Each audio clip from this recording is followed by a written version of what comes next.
understand. I ain't scared of you motherfuckers.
Man, y'all can't tell me that ain't no feel-good song, man. When Kevin had that on that show, bro, when Kevin Samuels had that playing at the beginning, at the end of his show, you could just lay back and just chill.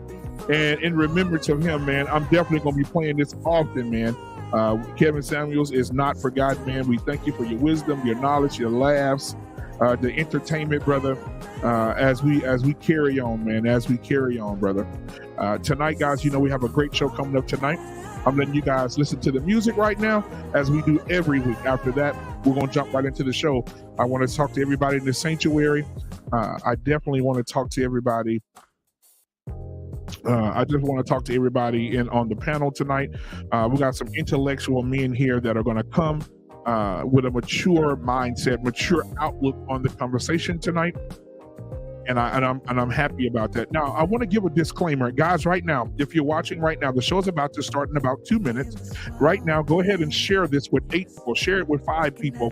If you don't know 5 people, share it with the person that your next door neighbor, your grandmama and them, your auntie and them. Go ahead and hit the share button right now. Go ahead and call them. Send them the link and say, hey, listen, there's a conversation in our community that we don't talk about.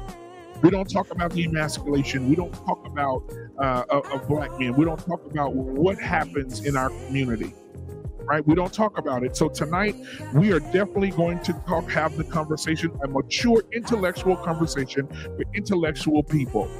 All right, guys, I'm glad you're here. We got 22 people watching. Let's go ahead and get the likes up. We look for 100 people watching tonight. With your help, we know we can do that. We can spread the word about Black Man Unfiltered Network. I'm so excited. I just can't hide it. I'm peacock proud and honeymoon happy to be in the building tonight to share a conversation with the people that support the channel. All right. Now, but while I'm here, again, I want to give a disclaimer. Tonight will be a conversation about homosexuality in our community and how it affects men, if so, if not. And we want to have a serious, grown-up conversation about it. Guys, in the chat, we want to make sure in the chat that we're staying as positive as possible because, we want to stay positive tonight. Be unfiltered, but don't cross the line, ladies and gentlemen. As well as the panelists, we won't cross the line as well. We're going to have a decent, sit back and relax conversation. All right? Thank you for that disclaimer. As people are coming in, make sure you acknowledge them. Chat, make sure you welcome everybody to the sanctuary as they come in so we can have this conversation and have it peacefully and pleasantly along with the platform tonight. All right? So let's go ahead and, while I'm here, go in the sanctuary right now. We got 25 people watching. Thank you, the 25 that are watching right now. Thank you for coming in. Go ahead and share it with 2 people that you love and have those 2 people share it with 4 people that they love and those 4 share it with 8 people that they love. And let's spread the word about Black Men Unfiltered Network. We are doing the work. We're having the conversations that nobody else is having. That's been the motto of this channel since day 1. All right. And now I know I'm going to have, let's see here who we got in the building tonight. Making sure I got everything set up for you guys here. All right, let's see.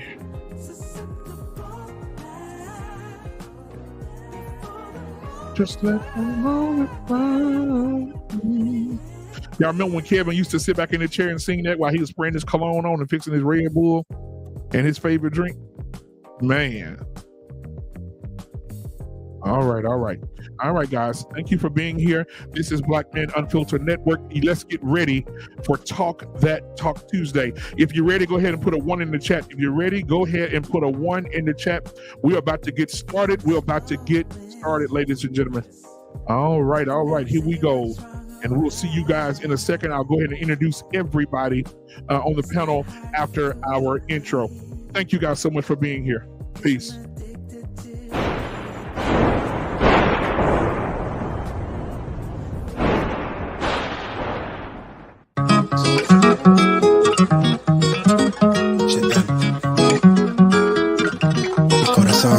Finna jump for the shit, all top when I speak, all cap with the speech till they caught up in the rapture. So out of line with the phrase game, let's take a break, been a long day, hit your line with your fall through with the nightsticks. Maybe help me spark the ideas, we got nowhere else to go, it's only up from there. I've been on my own, just running through the field, saying did it for the ears, I know that's how they like it. Yeah, I fantasize it, tell me that it's real when it's all said and done. I said it how I feel it, I let them hear the fear of a passive aggressive, angry black man with a passion. Steady grip when I shoot to the stars with a full clip, trying line with a loose sleeve, then I proofread till I lose sleep. Couldn't handle the truth in your bed with the writing. Love at first sight shit, art over hype shit. Need a sound bite for the time capsule. Press play, they pause time for a bit. Smitten, I admit it, coulda kick it. I'm in love with the fine print. Scribble type of shit they wouldn't find behind it. White suspicious behind the eyelid. Tell it reckless with the clauses. Careful with the cost me. Need this shit forever, but I never ever stop until they put me in the coffin or they off me. Fuck niggas quick to auction, they false print. Always treat the shit with a caution. Hold the 10 toes down for the dogs, you can see the paw print. Searching for the answers in the bottom of the last strip of the handle. At the end of the candle, doing shit to myself, give me fears when I'm looking in the mirror. I'm seeing somebody else, yeah. Mi corazón is on my sleeve shoulder. Everything on the rose gold and right glow from me. Couldn't pinpoint on the globe, that's why I wanted to go from it. Just know that I don't fit in, but I wanna feel everything, yeah, everything, yeah, everything, yeah, everything, yeah, everything, yeah, everything, yeah, everything, yeah, everything, yeah. I got my eyes low with the sky flows, where the rhyme flows, I don't really know. Just what we might go with the mind scope. So many things I never learned with my eyes closed. Too busy with the schemes, on the telling of my dreams. On the rail, bitch, I grind like my life's on the line. Hella wire, so far through with the light sticks. We open up when the light flicks. On sight, yellow casseroles, everything around me. Hunting for the bounty. Wait, that nigga. All right, ladies and gentlemen, thank you so much for being here. Again, guys, in the chat, man, thank you guys so much for being here, Black Man Unfiltered Network. Man, this channel is going to continue to grow. It's going to continue to get successful. We're going to continue to have conversation, the tough conversations. We want to get to those conversations. So, guys, any ideas that you may have for the network, please do not hesitate to email me at blackmanunfiltered@gmail.com and send me your ideas. Send me what you think that we should talk about, some conversations that we may have missed. But anyway, because I want to get you guys, interact with you guys as well. So I definitely want you guys as fans of this channel to be here. All right. So ladies and gentlemen, without further ado, I want to go ahead and introduce the panel tonight. We're going to have some men coming in and out of the panel. We're going to have people coming in and out of the panel, but I got a set of people here that are going to be here all night. But we will be switching people in and out. Again, guys, let's remain respectful in the chat. Let's also remain respectful on the panel tonight. Let's have the conversation nobody else wants to have. And let's prove people wrong that this conversation cannot be had in a decent way. Yes, can there be discord? Absolutely. But healthy discord is the great discord. All right, ladies and gentlemen, let's go ahead and get this show started. Let me get everybody in here. Let me turn it down a little bit, but I got to get y'all in here with this music in the background here. All right. Here we go.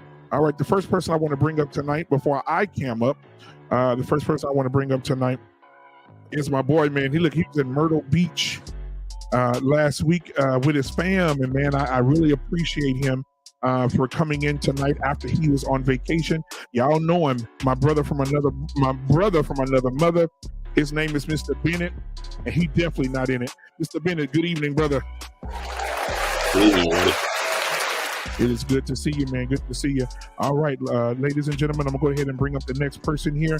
Let's see who we got here. All right, now I want to bring up Devil's Advocate is in the building tonight. Devil's Advocate, come on up to the stage, my brother. All right, good to see you, man. Good to see you.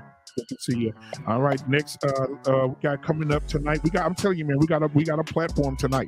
The next person we got coming up is from the one half of the What We Know podcast. Let's give it up for my boy JT is in the building tonight. Absolutely, man. So good to see you, my guy. So good to see you. All right. And then we also, listen, I reached out, man, to I reached out to Kevin and I said, hey, Kevin, listen, I was trying to get Kevin on the show a couple of times and Kevin is such a busy person. He got a lot of things going on, got his own podcast or whatever. And I'm going to make sure he gives out his contact information for you guys to go and support his channel as well, because he has some great content over there as well. And I definitely wanted him to be a part of this conversation. And I'm so glad that he said yes. So Kevin, man, I want to welcome you to the show for the first time. Let's welcome Kevin Witt to the show for the very, very first time, the Black Man Unfiltered Network. All right. Now we got coming up, let's see here. We got Mr. Charles Cook in the building tonight. Ladies and gentlemen, my dreaded brother, Mr. Charles Cook is in the building. Absolutely, man. Good to see you. All right, now let's see who else we got here. We got the second half. Of What We Know podcast in the building. The host is JT. Co-host is Rob. He's in the building tonight. Let's give it up for another dreaded brother. Mr. Rob is in the building tonight. What up, Tom? Good to see you, my dog. Good to see you, my guy. Thank you for being here, man. Thank you for being here. All right, ladies and gentlemen, I got somebody else coming up here. Hey, ex-police officer. Now, he is a man that is a private investigator. He knows the law. All right, he knows the law. He knows how to put the cuffs on you. He knows how to take the cuffs up off of you. Let's get my boy in the building. Dre Blanco is in the building tonight. Dre, what's going on?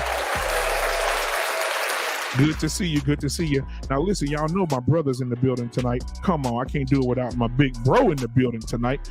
All right, he got a bald head. He ain't scared. He raised a lot of hell, but let's bring him up to the stage. His name is Mandrell. Mandrell, come on up to the stage, my guy. What's going on? What's up, Black Man? Shut up, cop. You coming in already, boy. Hey, Drake, what you gonna say to him, Drake? Nothing. He's talking to somebody else. He's on our platform having a whole nother conversation. Absolutely. Somebody else completely different. Look at that. Absolutely. But that's what happens when you handle business. Yeah. Oh no, Drake. When you get done, give me a thumbs up, Drake. When you get done, you give me a thumbs up. I'll bring you back up. You haven't. Okay, yeah. You ready right now? You want to stay up? Yeah, you're ready right now. He's cool. Yeah. Okay, you cool right now? Yeah. All right, ladies and gentlemen. It's good to see Mr. Charles Cook finally join us. Absolutely. Now, Kevin guys, Witt, I have no fucking clue who you are, but I'm sure we get to know each other tonight. All right, now I will say this. Now we do have two. We have two guys at the back that like I said, we're going to be rotating in and out. So I do have Man of Prestige in the back as well. I have D Long in the back tonight, guys. And also those guys, I'm going to bring them in as the conversation progresses. And we're going to switch them in and out, guys. Are y'all good? You good, D Long? You good, Hank? All right. I'm gonna bring you guys in and out as we go on, and then we have the Man of Prestige, Hink and Daryl. I'll bring y'all in and out. We got the Man of Prestige in the building tonight. All right, man. It is so good to see everybody, man. I can't start the show let me stop the music. I can't start the show without asking everybody, man, how's their family? How's their loved ones, their spouses, whatever it is, and whoever it is that you love. How's everything going? Start with my guest for the first time here tonight, Kevin. How's everything going, and how are you feeling today? I'm good. I'm here. I'm in Arkansas, actually, visiting my mom. Oh, okay. All right, tell mom we said hi. I will. Absolutely. Appreciate it. All right, Mr. Charles Cook, how you doing today, my brother? Man, blessed and highly favored all the way from Chi-Town, man. Just glad to be a part of the panel this evening. Thanks for the invite. Glad to be on the panel with you and Mandrell and Brother Man of Press, all the other brothers that I don't know yet, but I'm excited to get started this evening. Absolutely. All right. And then let's see. You don't know who I am? How you doing today, man? Cook? I'm doing all right. Thanks for having me. I'm brand new. Go ahead. Go ahead. What's up, Mandrell? What's up? Shut up, cop.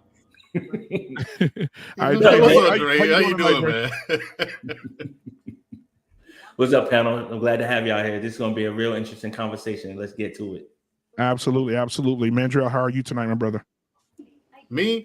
I'm all right. I'm in a good mood. I think, all things considering. Absolutely. I shouldn't be, but people keep trying to cheer me up. All right, which absolutely. annoys me even further. Well, we already dug into that last night. This is not the show for it, but we'll get to you and your love spell in a few seconds. Mr. Bennett, how are you and the family doing tonight? Hey, look, man, I ain't a love spell. Listen to you. I am doing well. It's impossible. Again, just getting back from South Carolina. The reason why I was there, it was on my mother's side, the 108th consecutive family reunion. And I hadn't been there for a minute. And so just getting reconnected with my cousins who I haven't seen in years, and just having my daughters just interact with the family, just building those bridges again. And it just, definitely was an eye opener for me, and made me realize that, the importance of family and just keeping things going. So 108 years and counting. The next year's already set. So, so definitely just glad to reconnect with the fam again. Absolutely. Man of Prestige. Is he froze? He is froze. Oh, there you go. Man of Prestige, how are you today, and how's your family, brother? I'm doing fine, man. It could be me. Am I struggle streaming? I'm in the hotel. You're struggling just a little bit. Yeah, I'm gonna try to switch to my hotspot in a second. But yeah, I'm good, man. How are you? I'm good, man. Good to have you tonight, man. All right. The Devil's Advocate, how are you tonight, my brother? I am good. So you guys hear me okay? Yes, sir. Perfect. Yeah, it's a good day at work. Just got back, kind of winding down. Interesting topic, so I thought I'd hop on as well. What's up, guys? Absolutely. Good to have you. All right, JT from What We Know Podcast, guys. Make sure you go and subscribe over there. JT, what's going on tonight, my brother? Hey, man, it's beautiful, man. I'm out here recovering from these podcast hangovers, brother. I mean, we've been doing it hard this week and last week. Yeah. So it's good. All right, man. What we know from the second half of What We Know podcast, Rob is in the building tonight. Rob, how are you tonight, my brother? I can't complain, my brother. You know what I'm saying? Like James said, from these podcast hangover, you know what I'm saying? We've been going hard. And so I'm excited for tonight. Absolutely. And I want to bring my boy Hink in for a second. Hink, how you doing? I'm good, big brother. How about yourself? Hey, that's my brother Hink, man. He's in the back. He'll be switching in and out, coming in and out because his perspective is needed as well. We also got Daryl Long in the building tonight. Let me go out and come let him speak, and then I'll be. How you doing, gentlemen? What's up, Daryl Long? How you doing? Welcome to the panel. Welcome to Black Man Unfiltered Network. Thank you, sir. Thank you, sir. And all right, man. Everybody's doing good. Everybody's shaking up good. Let's go. Let's get the conversation started. Hey, listen, I wanted to have this conversation because nobody else is having the conversation. You know, that's the motto here at Black Man Unfiltered Network. Kevin, thank you so much for sharing that. I appreciate it. I sent you that information. And if you're sharing that, thank you so much for sharing that. And everybody else that's sharing it right now with anybody, I appreciate you. There's 44 people right now that are watching. Thank you so much for being here, and thank you so much for watching. We have 25 likes. Let's get those likes up to go ahead and support and help the channel. If you do want to donate tonight, you'd also know the banner is going to be running at the bottom of the screen if you want to give a cash app, Black Man Unfiltered. And also, if you want to give a super chat, you can also do that. If you want to join the channel and be a part of the Black Man Unfiltered Network family, definitely go do that as well. But also just if you can't do any of that, please hit the subscribe button and the like button because that means so much as well. Appreciate you guys. All right. So tonight we're going to talk about homosexuality, guys. We're going to talk about it we're going to talk about the good, the bad, and the ugly. And get everybody's perspective on that. Now in the community today, everybody wants to be respected. Everybody wants to have their own, they want to be respected, what they choose to do, what they want to do. But there seems to be a divide going on right now. There seems to be a divide between communities, not just the LGBTQ community and men or LGBTQ community and women, but I think it's a divide in every different type of cultural things and all type of things. So I want to get you guys, what do you think the divide is when it comes to the LGBTQ community? And we'll start with every community first, and then we'll bring it back down to us. We'll start with Kevin. Kevin, what do you think the divide is? And introduce yourself, Kevin. Well, you already introduced yourself, but go ahead and speak on it. Yeah, I'm Kevin Witt, and I am a longtime patriot. I'm a former transsexual and former homosexual for 20 years. And then 7 or 8 years ago, I left that lifestyle. And so, and I think what's dividing our country and the people mainly is we have a huge divide between the left and the right, Republican and Democrats, and also a racial divide, black versus white. And we all need to be united and come together as we the people and the people of the United States, and not be divided on such small issues, such petty issues. JT, what are your thoughts? Well, I think the divide is it's definitely the mentality. We have to deal with so many things where you have to deal with the push on so many different agendas. Right now in America, I think everybody is fighting for the victim spot. And, that's basically in a nutshell. We have a divide in our minds right now. So we're going to get to the bottom of it. But in a nutshell, that's how I look at it. Absolutely. Absolutely. All right. So we'll go to you. But before we do, Convo and Chill, my boy Tommy B. Hey man, please check in with Tommy B, and also Convo and Chill with Tommy B. You can subscribe to his channel as well. Thank you for the $5 super chat. All right, and he's going to get the first clip of the night. But Tommy, thank you so much for being here, man. I'll see you at the barbershop on Friday, especially on Friday, and I look forward to seeing you there. So let's go ahead and give him a real quick. I'll go ahead and give him the IT guy. Shout out to Black David. That money clip us now, the new now looks like.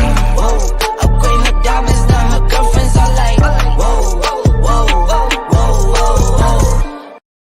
whoa. All right. Thank you so much, Tommy B. I appreciate you, man. All right. Now, the next person I want to, get his perspective as well. Charles Cook. Where's the divide right now, Charles?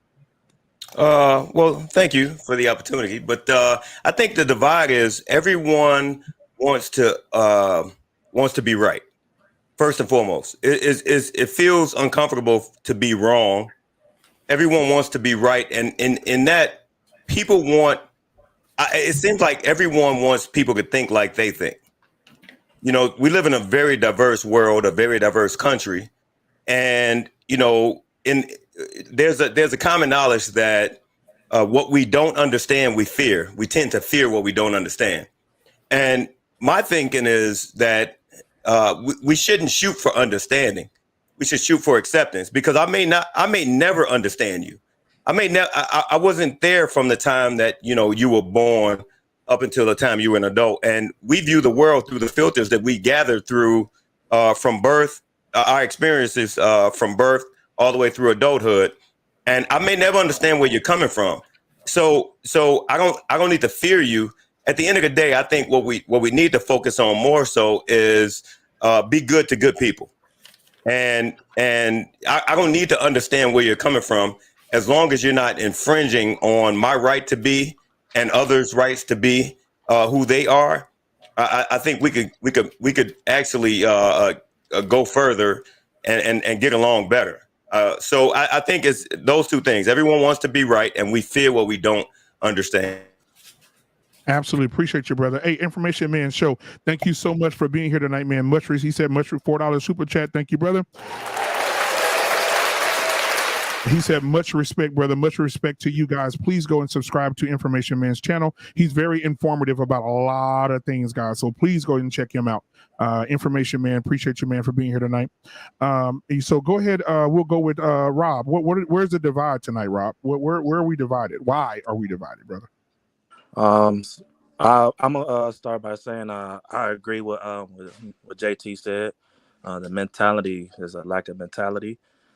But also, man, I be feeling like it's a lack of humanity, man. Like, I mean, I just got this vibe, like people just don't like each other, and we need to get back to that, understand that we are still human beings, and we are put on this earth to stick together, bless each other, and also, man, listen to understand. Too many people want to listen to just react. So, I think that's where the lack is.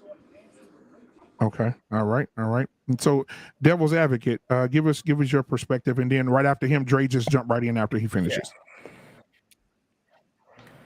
So as far as where the divide is, I think there's a divide between like the old and new, like the traditional mindset versus like my generation and younger. They have more of a deconstructionist mindset, so they question everything, religion, homosexuality, or I guess your traditional heterosexual like structure, family structure. So it'll be interesting to get into where we see the friction at, because I see a lot of my friends are from Africa, and I don't see them as any worse of people for questioning that kind of thing, because just like we have to accept the gay or LGBTQ community, we should accept the people who come from areas that might have traditions that question it. Like, I don't see them as bad people. Humans are just so programmable. They grew up in a time and a place where it was shamed, so they think lowly of it. So I don't see them as a lower person than me. I just try and understand why those traditions are the way they are, and I think that has to do with growing the population, but we can get into that later. Absolutely. Go ahead, Dre. Where the divide is, considering the dynamics of where I work and I deal with a lot of the LGBTQ, rest of the alphabet community, whether it's domestic, sexual assault. I think what it is, the divide is the fact that you're dealing with a lot of folks that want to belong, socially awkward, don't know where they fit in, and find themselves jumping ships. Who's getting the most attention? So you have a subsector of the LGBTQ who like, well, they don't look like me. They do. I'm gonna go over here because it seems like they're getting a lot of support. I'm Black, and I'm not sure what sexuality I am, but they're getting all the attention, and they're more oppressed in this group. So I'm gonna go over here because they're making a lot of noise. So you have folks that are social that really don't understand where they belong and not listening. They're being inundated with so many different ideologies. You have the old school from my generation telling them that you weren't born this way, God didn't make you this way. But then you have the newer generations telling the folks that, look, you was made perfectly. You are free to be able to who you are. It's kind of like what Devil Advocate said, they're knocking down on the norms, creating their own norms, not understanding that there's level of morality that's supposed to be involved in this. So it's just, at the end of the day, you're really not going to get folks to come together that's divided in their mindset and in their belief, because they really don't understand what they're feeling, but pretty much adopting somebody else's feelings and claiming it as their own, because they're afraid of being out on their own and being on an island by themselves. So it's pretty much like trauma gathering. Absolutely. All right, thank you for that, man. Mandrell, where's the divide today? Where's the divide? Yeah. I mean, between the American citizenry? Yeah, between the LGBTQ community and everybody else, basically. At this point, that's what we're saying right now. Where's the divide? Where's that's what you're talking about. I'm about to say we're divided in every category. Yeah, we are. Yeah, so you got to be more specific. Yeah. Okay. Go ahead. LGBTQ community with the divide is, again, there's several points there. One area is that, there are people who like things to be one way and don't like it when other people go in a different direction. But they just fail to realize the big picture and accept the fact that we're just people. We're all human. The fucking difference. Nobody's bothering you. You know what I'm saying? Just because someone's a member of the LGBTQ community, what bearing does it have on your life? They're not bothering you. So why you fucking with them? You know what I'm saying? So there's that area. But then you have another fracture where you have members of the LGBTQ community are looking for special privileges, and they protest and they campaign for it. But then you have people who don't like that they're looking for special privileges. So there's a divide there. You know what I'm saying?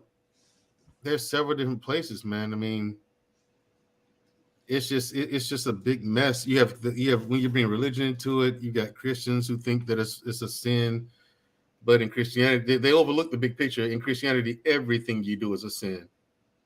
So what's the difference with gay people? Honestly, you know what I'm saying? You're watching TV on a Friday night, you're breaking the Sabbath, so that's a sin. You know what I mean? You drink too much water, that's a sin. You don't pray on Saturdays and Sundays, that's a sin. So shut up, Christians. And the Muslims, they don't like gays either. So I mean, like everything's a sin. The Muslims, I mean, everything's a sin, and you deserve the death. So it's like, okay, listen, again with them, all religions are like, what's the difference between all the sins in your texts and in your doctrines and what gay people are doing? They're doing the same thing that any other human being is doing, living their life. And they're trying to do it the best way they can. People refuse to look at the big picture. You know what I mean? And it's because, like Charles Cook says, they want to be right. They don't care what you're doing. It's at the expense of camaraderie, humanity, network, and just basic decency and overall humanity. Because you have some people who look at one situation as, oh, that's so bad. That's so bad. I hate that happened to that person. But then it's like, yeah, and that person was gay. Oh, well, fuck him then.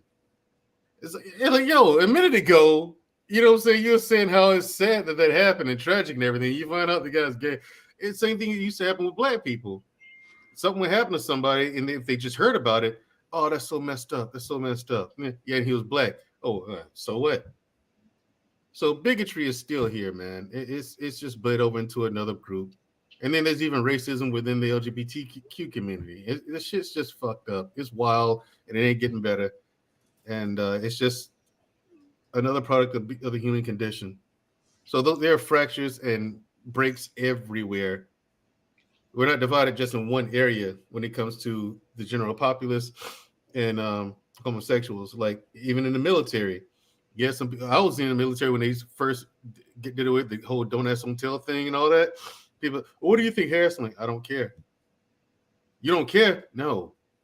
What if they try to grab you in the shower? Well, if they were going to do that, they would have done that by now. You do realize that there have always been gay people in the military, right?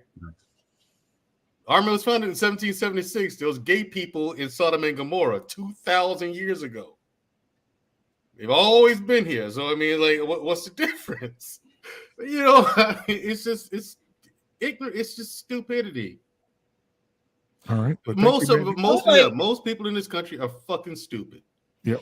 I would like to say something from a Christian perspective. I am a Christian, and you said that, well, we all sin and we all do this and that, and there's always been gay people. Well, yes, there's always been gay people, but it's unnatural and it's abnormal, and that's just the fact of the matter. And not to mention the fact that, yes, everybody sins, but gay people live a lifestyle of sin. So no other humans live a lifestyle of sin. I'm not finished. Most sinners don't live a lifestyle of sin. So you, sir, maybe you do live a lifestyle of sin, but most Christians who are living their life according to the Bible do not live their life in sin, meaning they don't go and sleeping around. They don't go doing whatever that's sinful all the time. But gay people, when they lay in the bed with another man every night, they are committing a sin. They are always in a lifestyle of committing sin. They cannot get out of it unless they break up with that partner and no longer commit that sin. Yep. And I see that you're laughing, but I mean, for me, Christianity and my God is no laughing matter. So I feel like that's very disrespectful.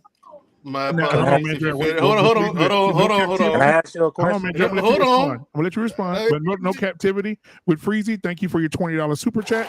Thank you, Freezy. I appreciate you. I'm gonna start switching out in a minute so I can get the other two guys to get perspective as well. But go ahead, Mandrell, and respond. Right. To respond, I apologize if you feel disrespected. That was not my intention at all.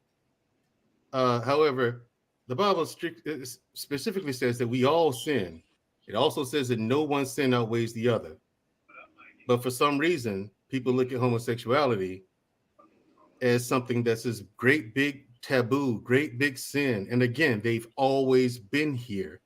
So if it's so unnatural and God cares about it, why does he keep allowing them to be born? Now, this is me coming from a heterosexual male. Again, I don't mean to disrespect you. I don't mean to disrespect your faith. That is not my intention at all. Okay.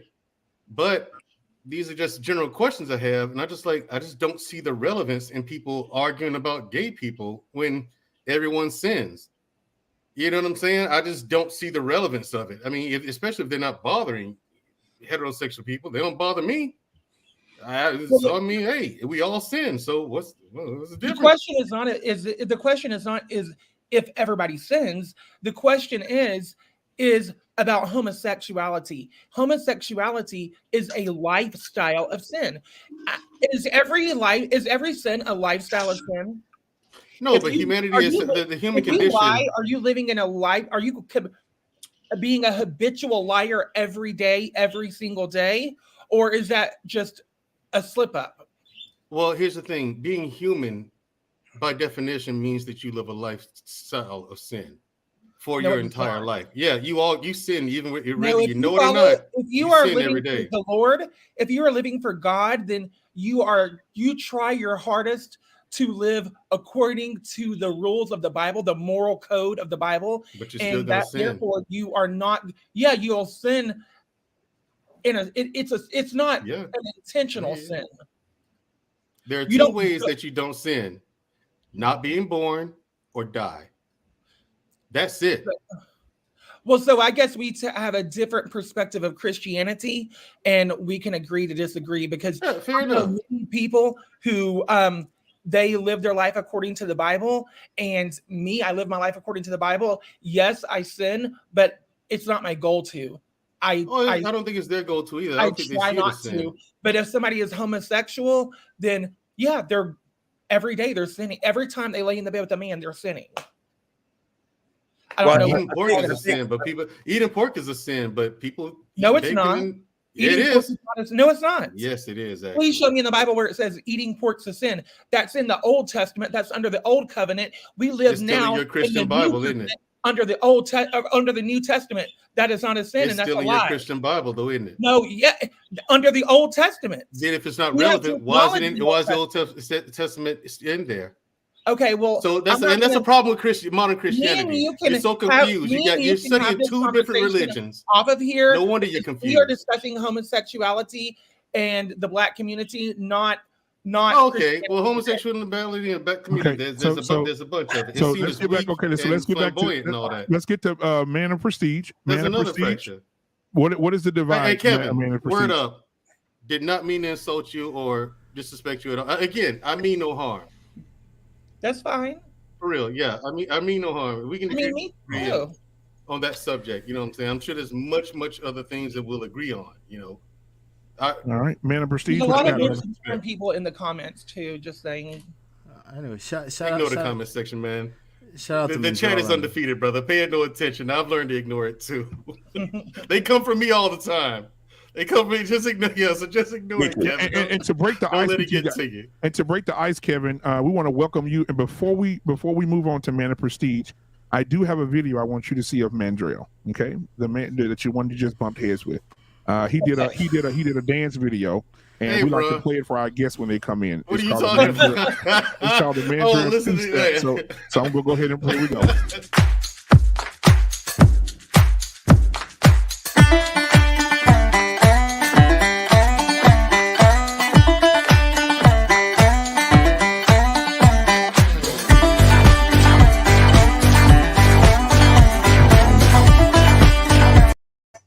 All right, we like to get that out. We like to get that out the way. So, man of prestige, go ahead and give us your divide, my brother. Well, shout out to Mandrell and Kevin. I just think so. My take on this whole thing, why the division, is that there's so much we don't know, but yet we show up like we know it all. And I'm a church boy, but religion puts us in that position where we feel like we know it all, like everything is answered already, you know.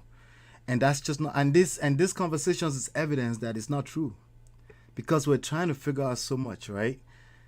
So we have these different types of people, like Mr. Witt said earlier. There's people with different lifestyle. Like, I'll tell you right now, the day I wake up and I say, hey, I have this lifestyle thing, there's clearly something going on. I'm not saying wrong necessarily, but something is going on. And the idea that would translate to sin when I'm not really, in my definition from my assessment, it's not something I decided to do, like I'm deliberately deciding to do. For me to go from Ola right now to that, something is happening that is not necessarily me deliberately trying to sin, right? So it's so many layers to it. There's emotional, there's spiritual, which obviously we have to respect people's faith and things like that. That I don't think we understand it. And I'm guessing that for the next few hours tonight, we're going to pretend like we understand it. And I'm okay with the conversation. Let's just have the conversation, right? All right, absolutely. Thank you so much, Man of Prestige, for your perspective. Mr. Bennett. All right, Mr. Bennett. So what do you have for us? Well, to this issue in particular, I think a lot of it's been said already. I think because the divide has always been there. Again, going back to before biblical days, it's in every culture, every society. Nothing's been shielded from it. But I think what's really happened over the last few years is I think it's just the speed of change. I think has gotten a lot of people elevated to this point of division where it's looked at as such a big issue, or it's an issue that's going to overtake us. And so I think that the changes in the last 50 years is faster than I think a culture or society is used to dealing with, especially if there have been social norms and teachings that have been there for thousands of years. And what we've seen in the last 50 years is such where you have people who feel the freedom and liberty to be themselves. One thing I certainly believe that I don't believe that we're not in mass creating gay or lesbian LGBTQ people. I just think that these people have already been there, but I think they're feeling more comfortable with just being who they are. And so from the perception, it looks like, oh my gosh, what's happened? There's more of them out there. No, I think they've already been there. It's just that the societal norms have sort of kept that under, and it just seems like it's a new thing, but it isn't. But I just think that the speed of the changes is faster than the society has been able to absorb, and I think that is what's really creating the friction, or the friction that we're seeing now. Absolutely. All right, man. Daryl Long, man, thank you for being here to give your perspective. And then after Daryl, Hank, just hop on in there. All right. Well, thank you guys for letting me join the conversation.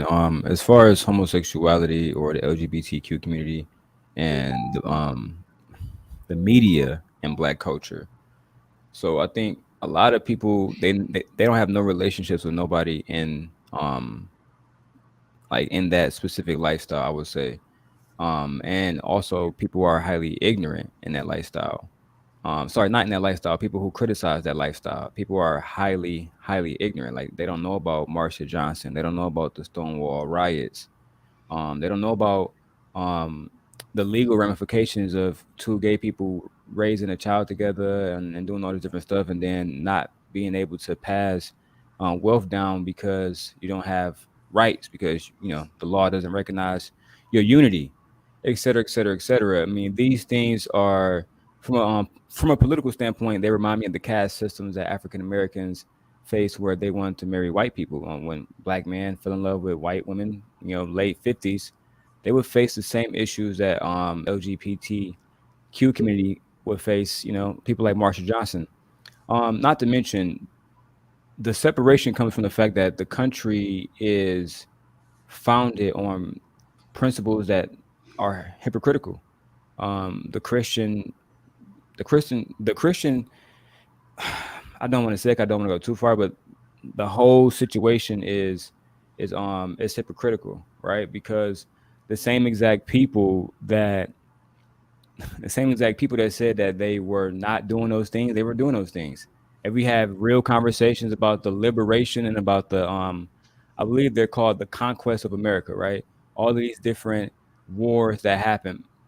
You think that there wasn't soldiers that was getting down with other soldiers and don't know? I mean, that exists back then. I mean, so to me, I don't want to go too crazy in the conversation, but to act like the media, because BMU, the conversation that we had was that Black men are being painted as gay and only thugs in the media, and my pushback to that was because Black men are complaining instead of creating media. You want to see you want to see media about family? Create it. You want to see media about Black fathers? I have a book called Black Hair that was written by Matthew Cherry, a Black author who said, hey, there's no space in there for my daughter and no representation. So you know what? I'll do it myself. So, in situations, instead of blaming one community that has, fought for past 50, 60 years, people who more than likely have written their legislators in the last 30 days, I don't think that we should criticize those people and just lift ourselves up, truth be told. That's my position on it, as you already know, BMU. Absolutely. I appreciate you, man. Appreciate your perspective. All right, I'll get back with you in just a minute. Let me get Kevin back in here. He fell off. There he is. All right, thank you so much. The Beautiful Lie, 1999 Super Chat. Thank you so much. The Beautiful Lie says the divide across all segments is because we've lost the ability to dislike or even hate certain actions, behaviors, mentalities, or others without hating the person attached to it. Bring back humanity. All right. Thank you so much, The Beautiful Lie, for your 1999 Super Chat. I appreciate you dearly, man. Let's see here. So we got Hink in the building. Hinkin, what's going on with the division, man? What is your perspective? I know you've been listening in the back. Well, shit, I guess my issue is when you have the community tying themselves to Black issues. It's not the same. Why do they get the option and the opportunity to even tie their what they're going through with us? It's two separate things. I can hide my sexuality. I can't hide my color. I can put it away. I can disguise it. I can claim I'm not gay. I can't claim I'm not Black. And even Michael Jackson couldn't do that. So, that doesn't make sense to me. He tried. He tried, though. When it happens, and I feel like it's unfair. Movements we're trying to accomplish is for Black people. We always got to add some shit on to it. We got to add everybody else. Everybody else got to jump on our bills, on our legislations. Because we don't want to do the work.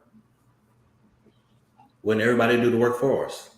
Yep. And let me say this, High Value Wives. Hey, listen, guys, go and subscribe to High Value Wives. Listen, where her name speaks for itself. Thank you so much for being here tonight, High Value Wives. Go ahead and subscribe over there. Thank you for your $20 super chat. I really appreciate it. Also, shout out to everybody in the chat. If you're just getting here, thank you so much. Keep the questions coming. Put them in the chat. I definitely will get to them as soon as I can for the chat. If you have any questions for the chat, anybody on the panel, please put your question, put the letter Q, and then put your question beside it, and I definitely will get to your question and have the panel answer those questions. If you're just coming in, please hit the like button, hit the subscribe button. If you want to donate to the channel, go ahead and it's down at the bottom of the screen, scrolling at the bottom. If you want to consider the super chat, it's at the bottom of the comments, as well as joining the channel. Thank you so much. We can continue to bring you great content, just like we're having tonight. All right, thank you, High Value Wise. I appreciate you. I think we got another super chat. Let's see. I want to make sure I didn't miss one. No, we already got the beautiful eye. All right. So, guys, my next question. It's been going around the internet for a long time right now. I mean, it's been going around for the last 8 weeks, probably. What is a man? What is a man? Kevin is laughing, so I'm gonna let Kevin go first. Kevin, what is a man? Well, if you look between your legs and you see a penis, you're a man. It's that simple. It's that simple, right? Yeah.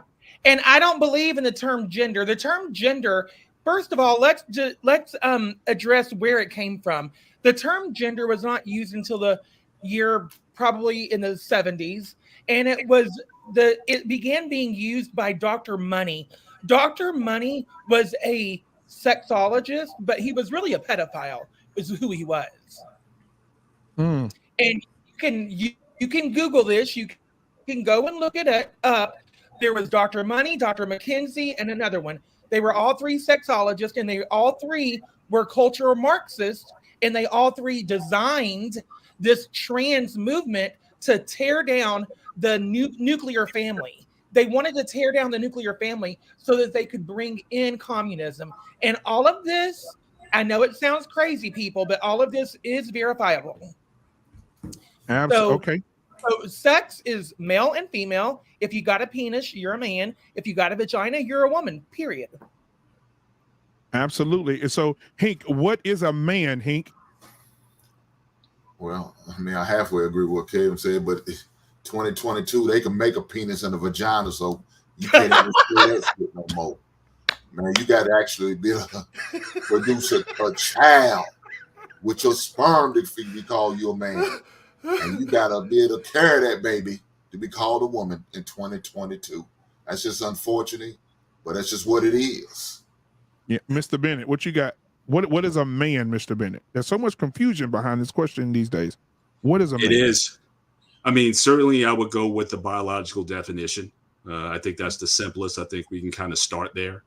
But when it comes to the mental aspect of it or the identity, because I think that's a couple things we have to separate here. One is, we're talking about who you're attracted to, but then also you're talking about what your identity is. I think that's a vault that's being cracked open. I'm not sure if I have necessarily all the answers to that, or in the mind of a person who may be having feelings from an early age that they may feel that they're of a different sex. Again, I don't get into that space, but I would say, you know, in simplest terms, I think is partly certainly your biology, but I think the book is still being opened on that other part. So I hold judgment on that until, you know, I find more, I learn more on it, but I don't think I'm qualified to speak on that mental part of it, because we also have these definitions of manhood. You know, a real man does this and a real man does that, or a woman does this and a woman does that. So, you know, we put layers on it, even if you get to the part of if a person has the physiology and if the person has the gender, then we want to ascribe all these other attributes to what a man is in terms of what a man does. And so that, you know, we get into debates and arguments over that. So I just kind of keep it simple. You know, let's start with the biology, and you know, we can have a debate. We can talk about everything else. Absolutely. So my guy JT, my brother, what is a man, JT? It's simple. The world reflects what a man is. If I walk into a woman's bathroom and there's a bunch of women in there, what they gonna say? It's a man. Exactly. I'm done. It don't take a doctor or a rocket scientist or a biologist or a chemist to tell you that. That's just what it is. Exactly. Man of prestige. What is a man? Right. Can you hear me? I can. Okay. You're right. So a man is a male human. It's as simple as that. If it has to be more complicated than that, then that's a conversation that I'm not an expert at, and I'll gently bow out. I think it's crazy that we have to overcomplicate what such a simple term is in this time and age. I think that's crazy. When I say crazy, please, I say that humbly. But I mean like crazy to me, like that's strange ideas to me. Like it's completely strange of an idea to me. I actually didn't know of the existence of any type of alternative to man, woman, intersexual relationship. The typical one we know. I didn't know about it until I was 18. So this is some of you guys grew up seeing that, you know. It's something that probably was sitting in my head as the strangest thing ever, but you know, it's here, and then I've realized since then that it actually existed everywhere too, including in Africa where I was raised. So it's just not something you come out and just talk about, right? It's the reality, it's part of our experience as people that we need to understand a little bit more. But I'll go back to the definition. A man is a male human. For my sanity, I need to keep that definition simple. Absolutely. Now, guys, ladies and gentlemen, thank you again for being here. Everybody, I see the numbers can continue to rise, and so thank you for the support. Thank you for being here. Thank you for sharing the content as well. When you come in, please do me some favors here. Go ahead and hit the like button. We have 39 likes right now. We have 66 people watching at the moment. So go ahead and hit that like button right now. Let's get those likes up. They're at 39. Let's get them up. If you do want to join the channel, become a part of the Black Man Unfiltered channel, please hit the join button, hit the subscribe button, hit the like button, and if you want to donate, you know you can do Cash App. They're scrolling at the bottom of the screen, or you can do a super chat that's at the bottom of the comments as well. If you want to ask any questions, and if you're in the chat and want to ask any questions, put the letter Q, and then put your question. I definitely get the question over to the fellas and let them go ahead and answer those questions. Again, thank you guys for being here. Let's go over to Charles. Charles, what is a man? You know, it's amazing to me that question even has to be posed. I will preface my answer by saying, first and foremost, that reminds me of that I don't know what you call the forum where the Chief Justice woman who could not answer the question about what was a man. Yeah. I mean, what was a woman? I'm sorry, what was a woman? What is a woman? The Supreme Court. Yeah. And so it is amazing to me how people tiptoe and kowtow and cater to the LGBT community so much to whereas you can't even communicate your own thought to what you know is fact. Listen, there's a saying that says you are entitled to your own opinion, but you are not entitled to your own facts. You can't make people think whatever you think is true. 2 + 2 is 4. We all agree. Anybody else who disagrees, we all know that they're crazy. Seriously. Now, 2022. it doesn't matter. It doesn't matter because at the end of the day, my truth, Charles. No. But at the end of the day, let him finish. Let him go ahead. At the end of the day, if you are born with penis and balls, you can cut them off. You can mutilate them. You can chew them up. You can put them in the blender on puree. At the end of the day, if when your bones are dug up 3,000 years from now, science will be able to tell that you were born a male. Amen. Science doesn't necessarily say, he was born a male, but he probably thought that he was a woman. Science is fact. At the end of the day, science. So I don't give a damn what you do with your balls. I don't care where you put them. At the end of the day, the definition of a man is an adult male human. That's it. Facts. And so I get people tiptoe. And here's what I'm going to say this, and I'm going to yield the floor. When that woman cannot answer what is a woman, the scripture can't, and I ain't no Bible by a long shot, but I think the Bible is full of wisdom. I love the Bible. It's full of wisdom. What does it profit a man to gain the world but lose his own soul? You sold your soul, woman, for what? Because you can't tell the people the truth. Oh my! I just thought that, man, God struck her down right. If I was God, I would have hit her with a lightning bolt. But anyhow, I yield the floor. So Rob, what is a man? Good job. Well, threw a tomato at her. I appreciate that. And for the record, Sir Charles, you're talking about Rob, what is Ketanji a Brown man, Rob? Jackson. What is a man, Rob? It's really sad that we gotta really, talk about this, like ask questions like this. But I'm gonna just piggyback what everybody else said, man. I mean, a man is just a man, Hey, if you got a ding-a-ling, you got balls, you stand up when you pee, you're a man. If you wake up every night and then with a woody, you're a man. It's like it's that simple to me. So. I appreciate you, Rob. Dre, don't forget about Dre. Dre, what is a man? I agree with everybody. The fact that we have to quantify and answer the question of what is a man shows how far we've fallen. A man, I mean, besides the fact that you got, big balls, you pee standing up, you got an Adam's apple, your voice gets deep after you turn 13. The essence of a man is a leader, a masculine leader, a force, a competitor. Someone who exude dominance in conquest is a man. The problem, the fact that you even have to ask that question, and women are being asked the same question: what is a woman? We are males. We are males. Men are males. Our little symbols, little circle with the little arrow. That's us, males, men. There's no substitute. We have no pronouns. We're men. You call us he, his, him, men. That's who we are. There's no substitute to us. There's no double ganger to us. Men are men. If you choose not to be a man and you want to venture off into another lifestyle, do your thing. I respect you on your decision. I respect you on how you want to live your life, but don't conflict the two. Men are men. Men do men things.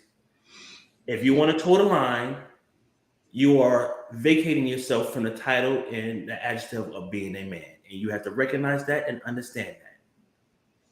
Whether we welcome you back into manhood is a whole different conversation for another day. But men are men. Absolutely. Thank you, brother. I appreciate you. Mandrell, what is a man? Yeah, that's smart. First of all, Black Man Unfiltered, I want to thank you so very much for including me on tonight's panel. All right. Bottom line is everyone on this panel has given their definition of a man, and every single one of them are right. They're all bullseyes. You know what I mean? And let's face facts, man. There really isn't much else to say after that. I mean, this ain't hard. It's up a guy's cock in the morning, but that's only for men. Okay. Shut the fuck up. I've been doing a very good job all night, and you know it. Okay. Yeah. And I'm proud of you. Listen, don't thank me. That's not my work. I know who worked that for you. too. Yeah, okay. Mm-hmm. Go ahead. But yeah, I don't really have anything else to add. There isn't. This isn't hard. I mean, Kevin, bullseye. Hank, bullseye. JT, Dre, Blanco, everybody, bullseye. I mean, what else is there to say? You shouldn't have to quantify this. You can't make up your own. I mean, come on, man. Really? Seriously, again, just like Charles said, I mean, in 1,000 years, bones won't be around in 1,000 years, but you die and someone digs up your bones. Once you put it into a lab, they're gonna see a male because of body chemistry, okay, science, data, facts. For some reason, in this day and age, people think that facts are fiction, and your facts are not for me. No, facts are for everyone, people. Okay? Just because you don't like the answer doesn't you don't get to change it. The world doesn't work that way. And that's why most of y'all fall flat on your face. But that's neither here nor there, I guess. All right. Now on the head, everybody's correct. All right, thank you, Mandrell. I appreciate that. Daryl, what is a man? I think that Charles hit it right on the head. From a scientific standpoint, rather than how you live your life, you are scientifically born a certain type of way. So, from a scientific standpoint, I would say that was right on the head. But obviously, I'm gonna make a little bit of pushback. We know that a man, a boy, all these different things, like they are different. I mean, and the Bible literally says that. I'm pretty sure Kevin can say this. When I spoke as a boy, I did childish things, right? But when I became a man, I put those things behind. So the Bible, God even says there is differences between a boy and a man, but scientifically, Charles was pretty much right on the head. Appreciate you, brother. Appreciate you. Yes, sir. Now, I want to ask you guys this because we're having. I saw. Because we have to be well lit in these areas of media, you have to know a little something. So you have to watch stuff you may not want to watch, and you watch stuff you do want to watch. But I had an opportunity to watch Red Table Talk. Oh, for what?